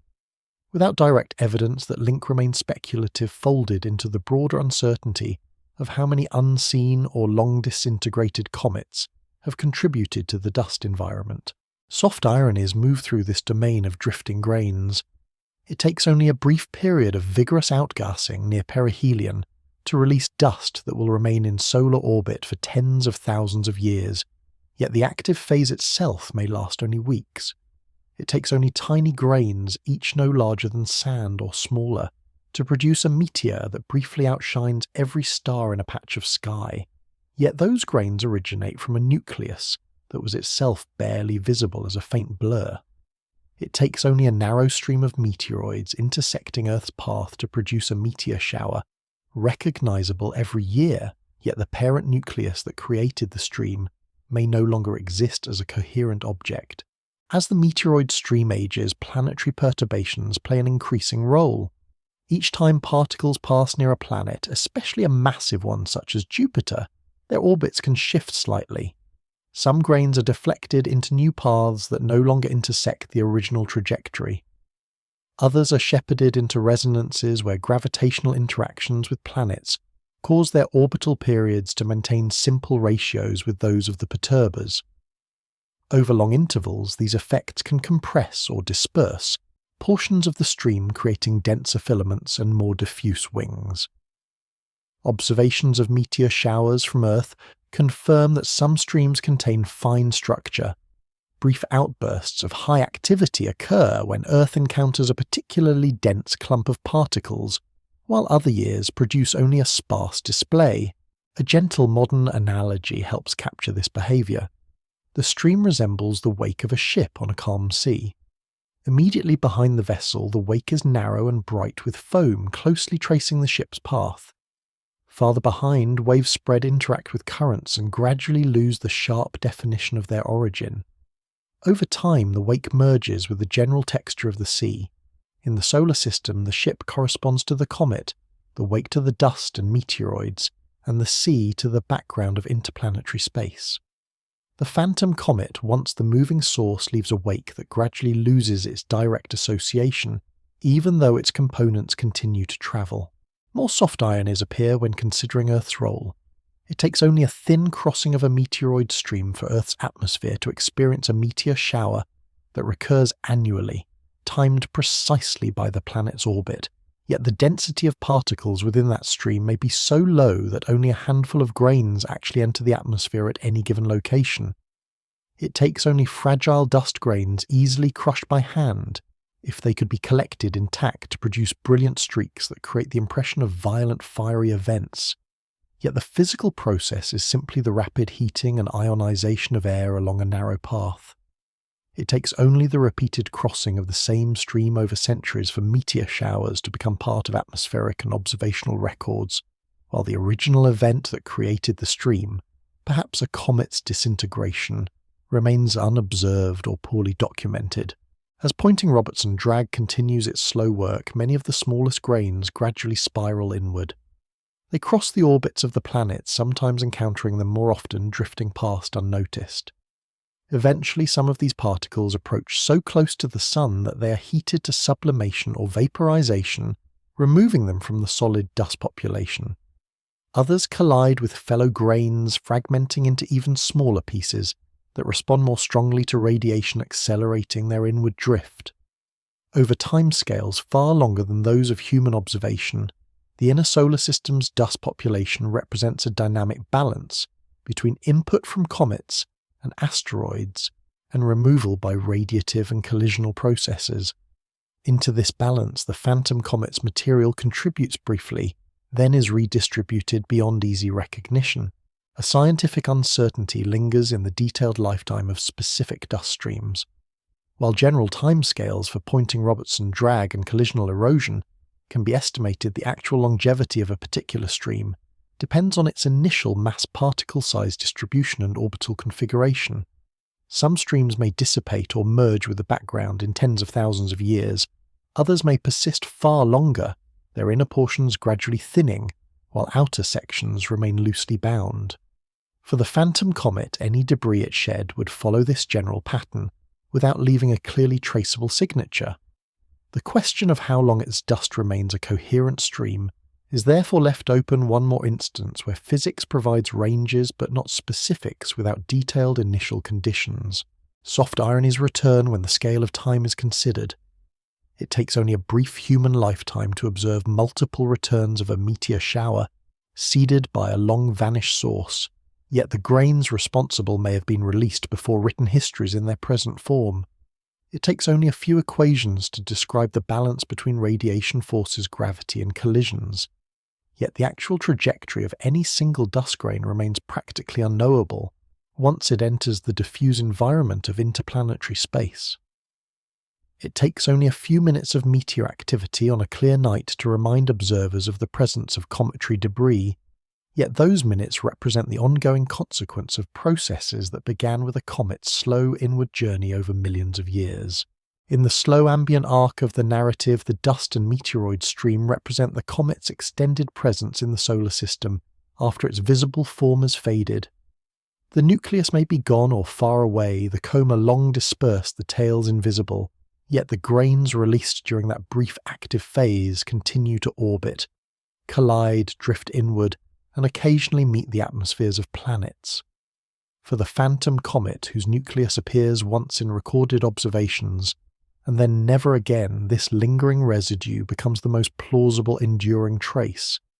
It is not a sharply defined relic like a crater or a fragment housed in a collection, but a diffuse time-spread effect, a contribution to the subtle light of the zodiacal cloud to unremarked meteors and to the general dust that fills the space between worlds.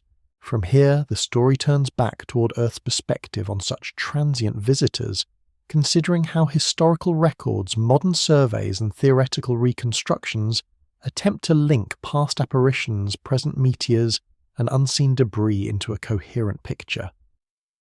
The Phantom Comet, once a solitary entry in a list of observations, now stands as one example of how a single brief sighting can be related through slow, well-understood processes to a long, diffuse aftermath that continues regardless of whether any observer connects the two. Across centuries, the traces of comets accumulate not only in the sky, but also in records kept on paper stone, and in recent times, digital archives. Each record is small, a date, a rough position among constellations, a note on brightness or tail length, a short remark that a new star appears in the north, or that a fuzzy light drifts near some familiar pattern. These fragments scattered through chronicles, ship logs, observatory reports, and photographic plates form a faint paper analogue to the dust streams left in space. Scientifically, this archive provides the raw material for reconstructing the history of transient bodies. Astronomers compare old descriptions with modern orbital calculations, searching for links between meteors in present skies, comets long vanished, and dynamical models of how streams evolve.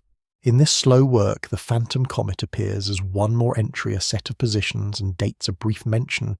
In a catalogue, a possibility that may or may not connect to other phenomena.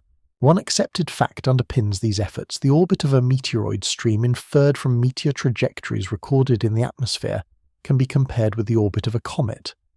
When they match in inclination node and perihelion distance, a common origin becomes likely.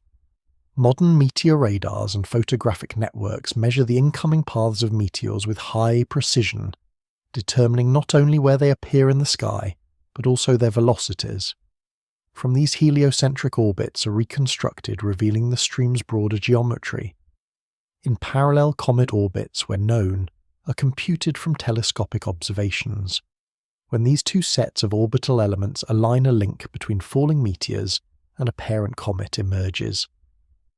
For some showers, such matches are robust. For others, candidate parents remain uncertain or absent. A poetic detail lies in the way these correspondences unfold across time. A comet might have passed once centuries ago, leaving a trail of dust that Earth encounters every year. The original sighting occupies a few lines in an old observatory log written in fading ink, while the meteor shower it seeds paints brief, bright lines across the sky each time the planet crosses the stream. Archives preserve the quiet record. The atmosphere preserves the ongoing display. Between them, models trace invisible paths through space and time, linking a visitor seen under oil lamps or candles to meteors recorded today by digital cameras and sensitive detectors. Yet a scientific mystery persists in the attempt to connect specific ancient observations to modern streams.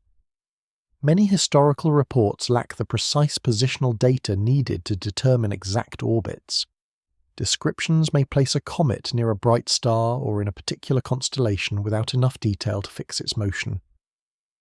Meteor showers recorded in chronicles as star rains or celestial storms may reflect unusual activity within known streams or entirely different events. When modern researchers try to match these reports with computed times and radiance of showers, ambiguities arise. The Phantom Comet's brief, well-defined apparition belongs to a more recent observational era, yet even its orbit is uncertain. Any connection between it and present-day meteor activity remains speculative, one possibility among many in a large parameter space. Soft ironies thread through this archival landscape. It takes only a few carefully recorded meteor trajectories to define a stream's orbit with high accuracy, yet many centuries of observations passed with only qualitative descriptions of falling stars. It takes only a short paragraph in a logbook to anchor a comet's existence, yet the specific phrasing of that paragraph, choice of words, level of detail. Local weather notes may decide whether the record can be used in modern orbital reconstructions. It takes only a small difference in how an observer noted the position of a transient light to move a reconstructed orbit, enough that its connection to a stream appears strong or weak. The interplay between precise physical motion and imprecise human recording gently limits what can be known. In more recent times, photographic plates and digital surveys add another layer. Wide-field exposures capture the sky at specific dates, preserving the positions of stars' galaxies, and moving objects as small streaks or slightly displaced points. When a new meteor stream is identified, or when a lost comet is reanalyzed, researchers sometimes turn back to these archives, scanning old plates for unnoticed comets, or for early returns of streams. Occasionally, a faint smudge is found near where an orbit predicts the comet should have been allowing its path to be extended backward by decades. More often, the plates reveal nothing remarkable at those locations. For the phantom comet, any such retrospective search might find only empty star fields, reminding researchers that not every predicted position intersects a past exposure deep enough to reveal a faint visitor. A gentle analogy emerges here. The archive resembles a series of low-tide shorelines in which footprints and driftwood fragments appear and vanish. Each tide corresponds to an epoch of observations, each footprint to a recorded comet or meteor, each piece of driftwood to a dust stream crossing Earth's orbit. When the tide recedes, some marks remain, others have been washed away. Later explorers can reconstruct certain paths from what is left, but never all of them. The phantom comet's trail, both in space and in the archive, belongs to those partial traces clear enough to prove presence too incomplete to define the whole journey. More soft ironies arise in the interplay between models and records. It takes only a straightforward set of equations to integrate a comet's orbit backward and forward under planetary gravity, yet without accurate initial conditions, the integrated path quickly diverges from reality.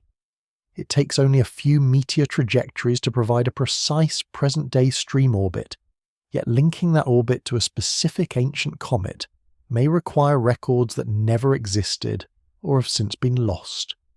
It takes only an assumption about how fast a stream spreads to estimate when its parent might have fragmented, yet that assumption rests on parameters that vary from one comet to another and are rarely measured directly. Theoretical clarity and observational uncertainty coexist, each highlighting the other. In addition, uncertainties in the non-gravitational forces on comets and in the early history of streams introduce further ambiguity. A stream today may no longer share exactly the same orbit as its parent once did, having drifted under planetary perturbations and radiative effects. For a parent that disintegrated long ago, no observational record may remain. In such cases, the stream represents a ghost of a ghost, a pattern of meteors pointing back to an absent nucleus, which itself might have been observed only briefly or not at all. The phantom comet fits naturally into this layering of absence. Its own orbit is uncertain. Any stream it might have produced would inherit that uncertainty, and then overlay it with dynamical evolution, complicating any attempt at identification. A further soft irony appears when comparing the durability of different records.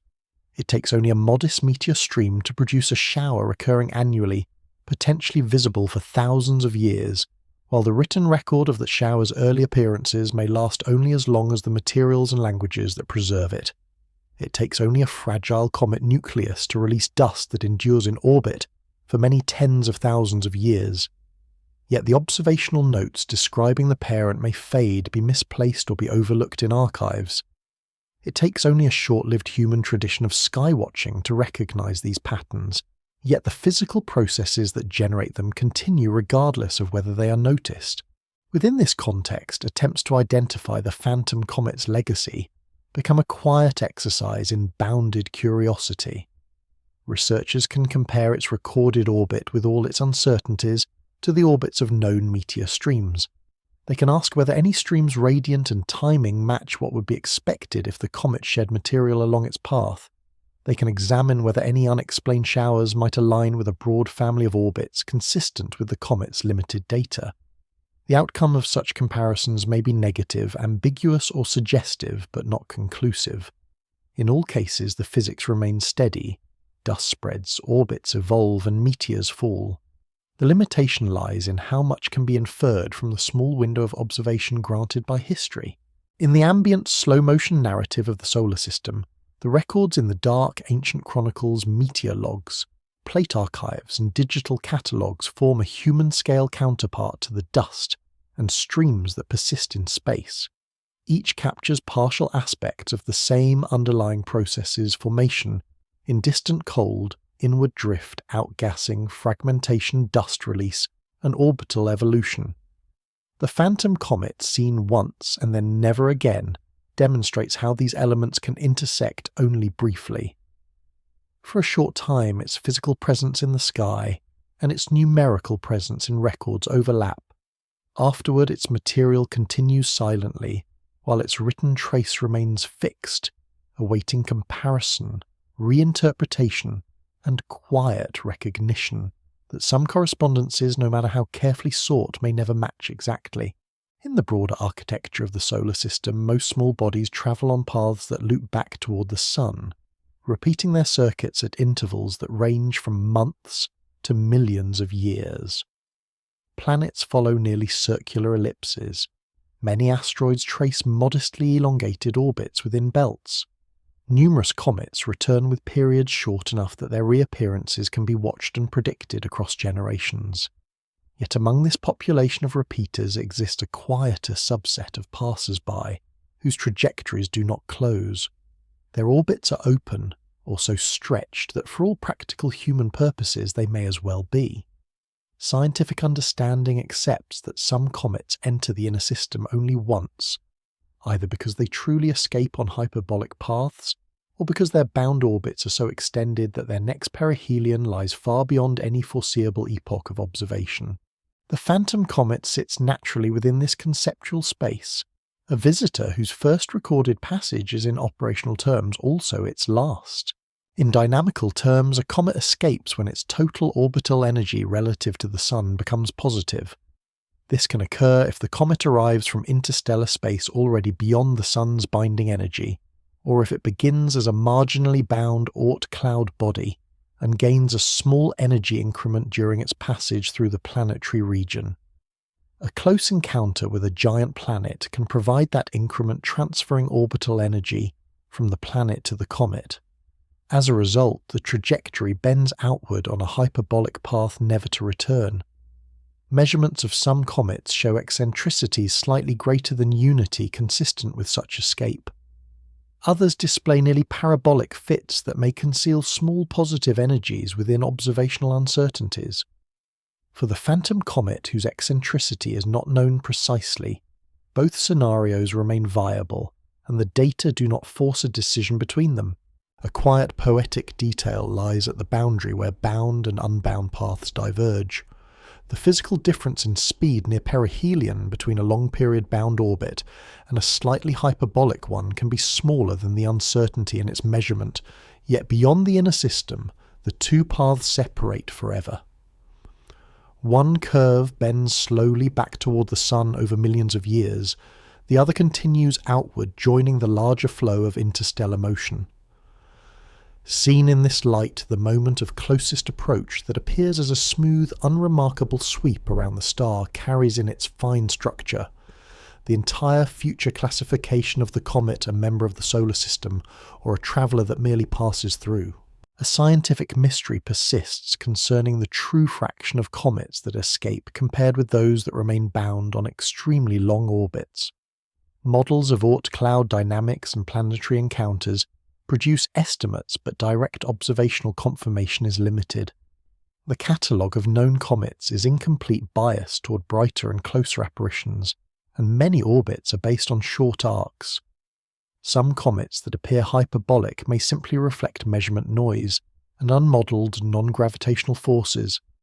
Others that seem bound may in fact be heading outward on unrecognised escape trajectories. For the phantom comet, whose record is sparse, its placement in either category depends more on modelling assumptions than on decisive evidence. Soft ironies gather along this boundary of classification. It takes only a small statistical difference in velocity well below everyday human speeds to decide whether a comet stays within the Sun's influence or departs permanently, yet that difference may fall beneath the precision of current measurements.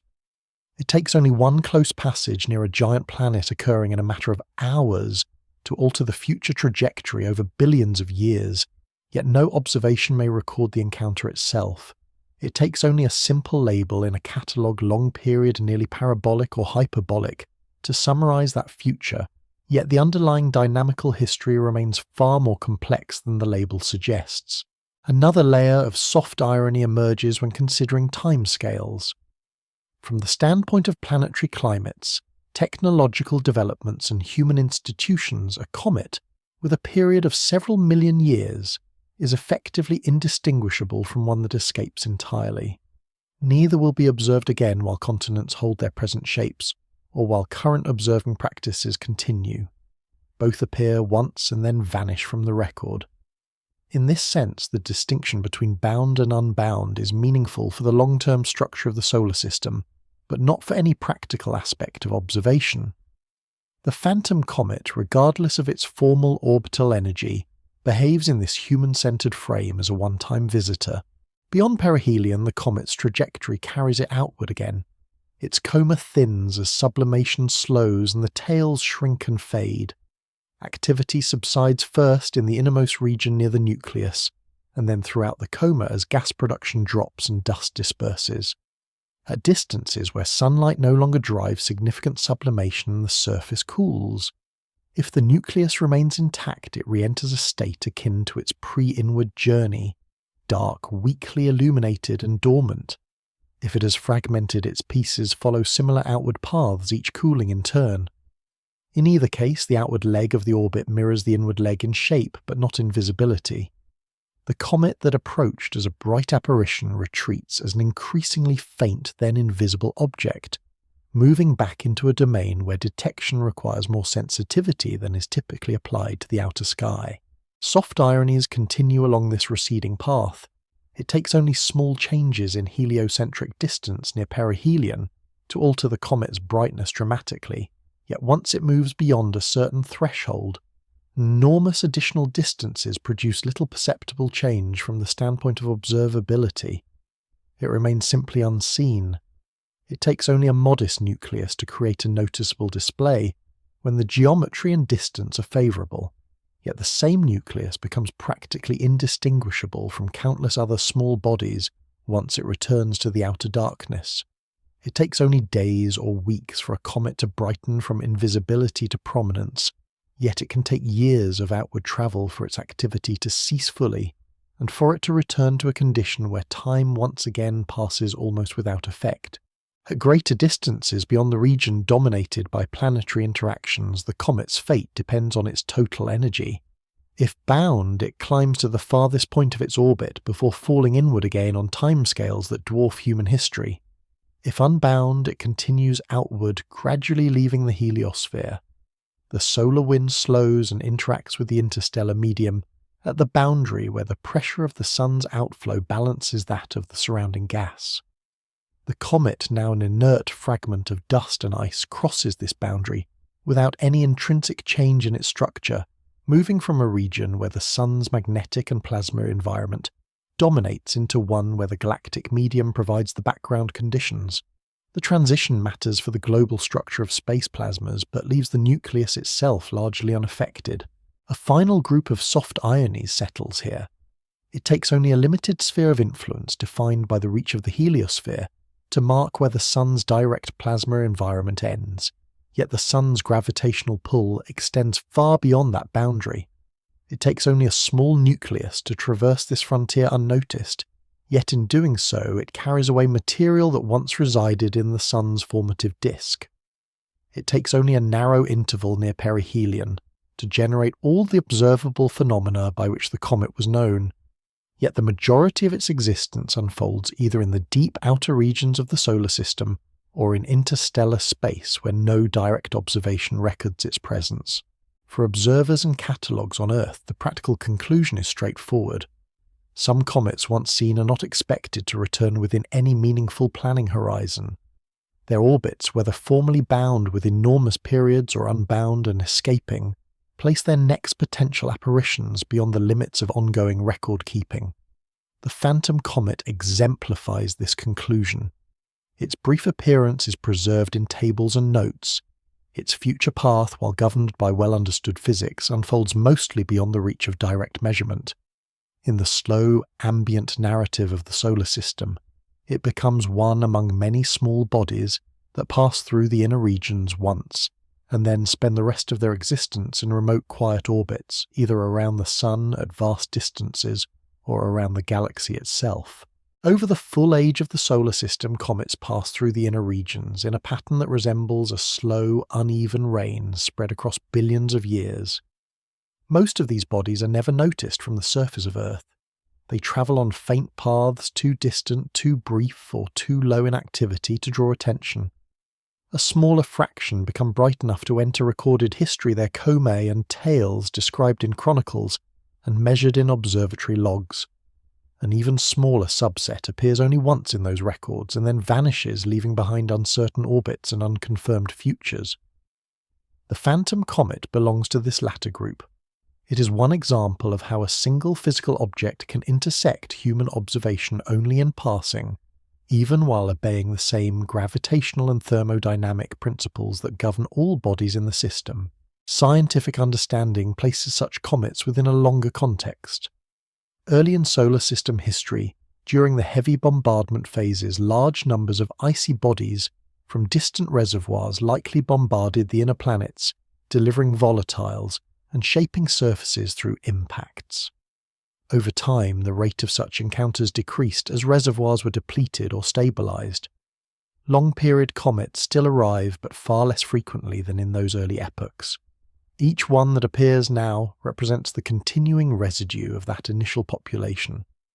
The phantom comet, seen once and not again, fits into this declining flux, one among many long-period objects whose rare passages trace the tale of a distribution that began when the planets were young and bombardments were common.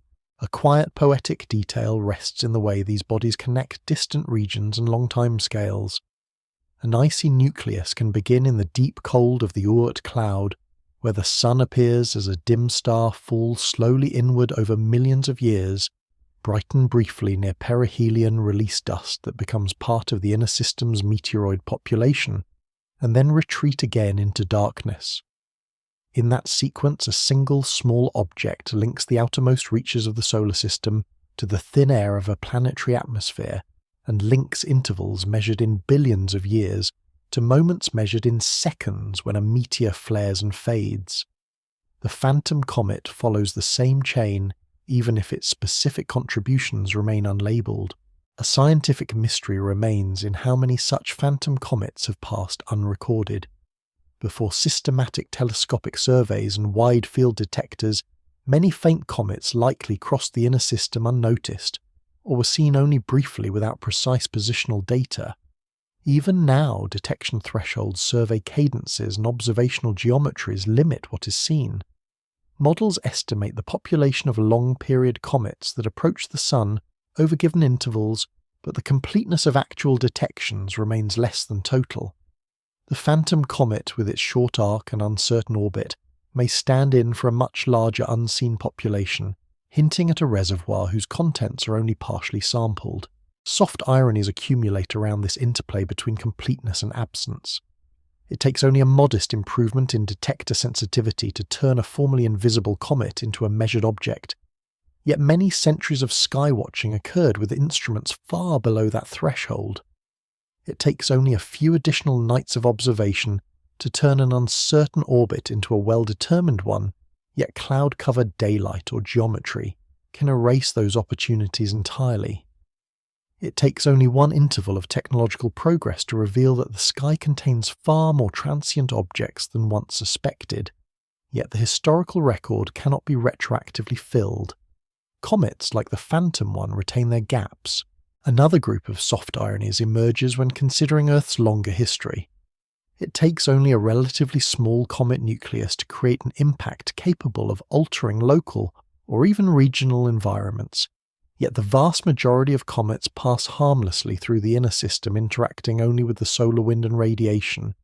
It takes only a sparse shower of dust grains from a meteoroid stream to create a meteor display that draws attention, yet the total mass of that stream may be negligible compared with the planet's atmosphere. It takes only one bright apparition to enter human myth art or scientific literature, yet countless equally real comets have visited without leaving more than a few lines in technical catalogues or no trail at all. In the present era, modern observatories, spacecraft and all-sky surveys continue to refine the picture. Sensitive detectors record faint comets at greater distances. Automated search algorithms identify moving objects in sequences of images. Space missions fly close to selected nuclei measuring composition, structure and activity in situ. These efforts turn some formerly abstract categories into detailed physical descriptions. Densities are measured, surface morphologies, mapped gas jets imaged. At the same time, the existence of objects like the phantom comet emphasizes that such detail cannot be obtained for every visitor. The framework of comet science relies on a combination of intensive study of a few examples and broader statistical treatment of many others whose data remain sparse. A final set of soft ironies settles in this balance. It takes only a small number of well-studied comets to establish general principles about nuclear activity and dust production, yet each individual comet still retains unique features that resist complete generalization. It takes only a single apparition of a phantom comet to confirm that such one-time visitors exist, yet the particularities of its orbit and internal structure remain beyond reach. It takes only a steady framework of gravitational and thermodynamic laws to describe all cometary behavior in principle, yet in practice, many specific histories of which this phantom is one remain only partly reconstructed. In the slow ambient perspective of deep time, the phantom comet stands as a representative of a wider pattern rather than an exception. It forms in the distant cold drifts inward under galactic and solar tides, awakens near the sun, releases dust and gas that merge with the inner system environment, and then moves outward again along a path that for observational purposes does not repeat. Its brief visibility connects the long timescales of orbital evolution with the short timescales of observation and record-keeping, leaving a trace in both the physical structure of the solar system and the accumulated notes of those who measure it. Long after the entry in a catalogue has been read, revised and archived, the body itself intact or dispersed continues its motion under the same quiet laws, part of a system that changes slowly and continuously whether watched or not. In the outer reaches of the solar system, beyond the orbits of the known planets, and beyond the tracks of most observed comets, small bodies continue to drift along elongated paths that change only gradually. Each one follows a curve set by gravity, shaped by ancient scattering events and distant tidal fields. Some of these bodies will never approach the sun closely enough to form comae or tails. Others will at some time in the deep future begin the long inward fall that transforms dormant ice into transient light. Most remain unrecorded, existing quietly in a space where time stretches far beyond human scales.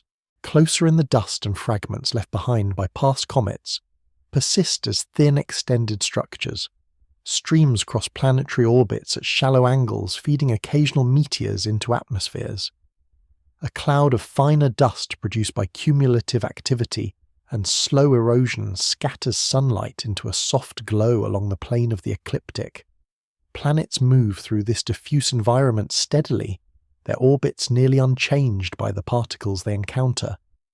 The dust changes slowly under radiation and collisions, but the overall pattern endures a faint reminder of countless sublimation events and disintegrations that have already taken place. Around one planet with an atmosphere and a long tradition of observation instruments continue to watch the sky.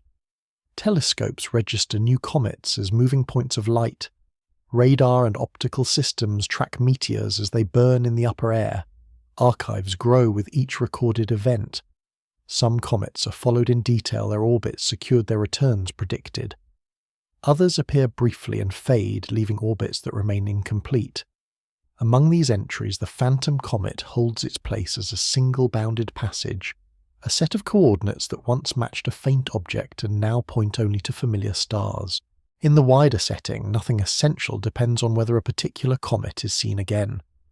The reservoirs in the distant dark continue to supply occasional visitors. The inner regions remain shaped by the combined influence of planets, dust, and light. The heliosphere maintains its flow outward into interstellar space.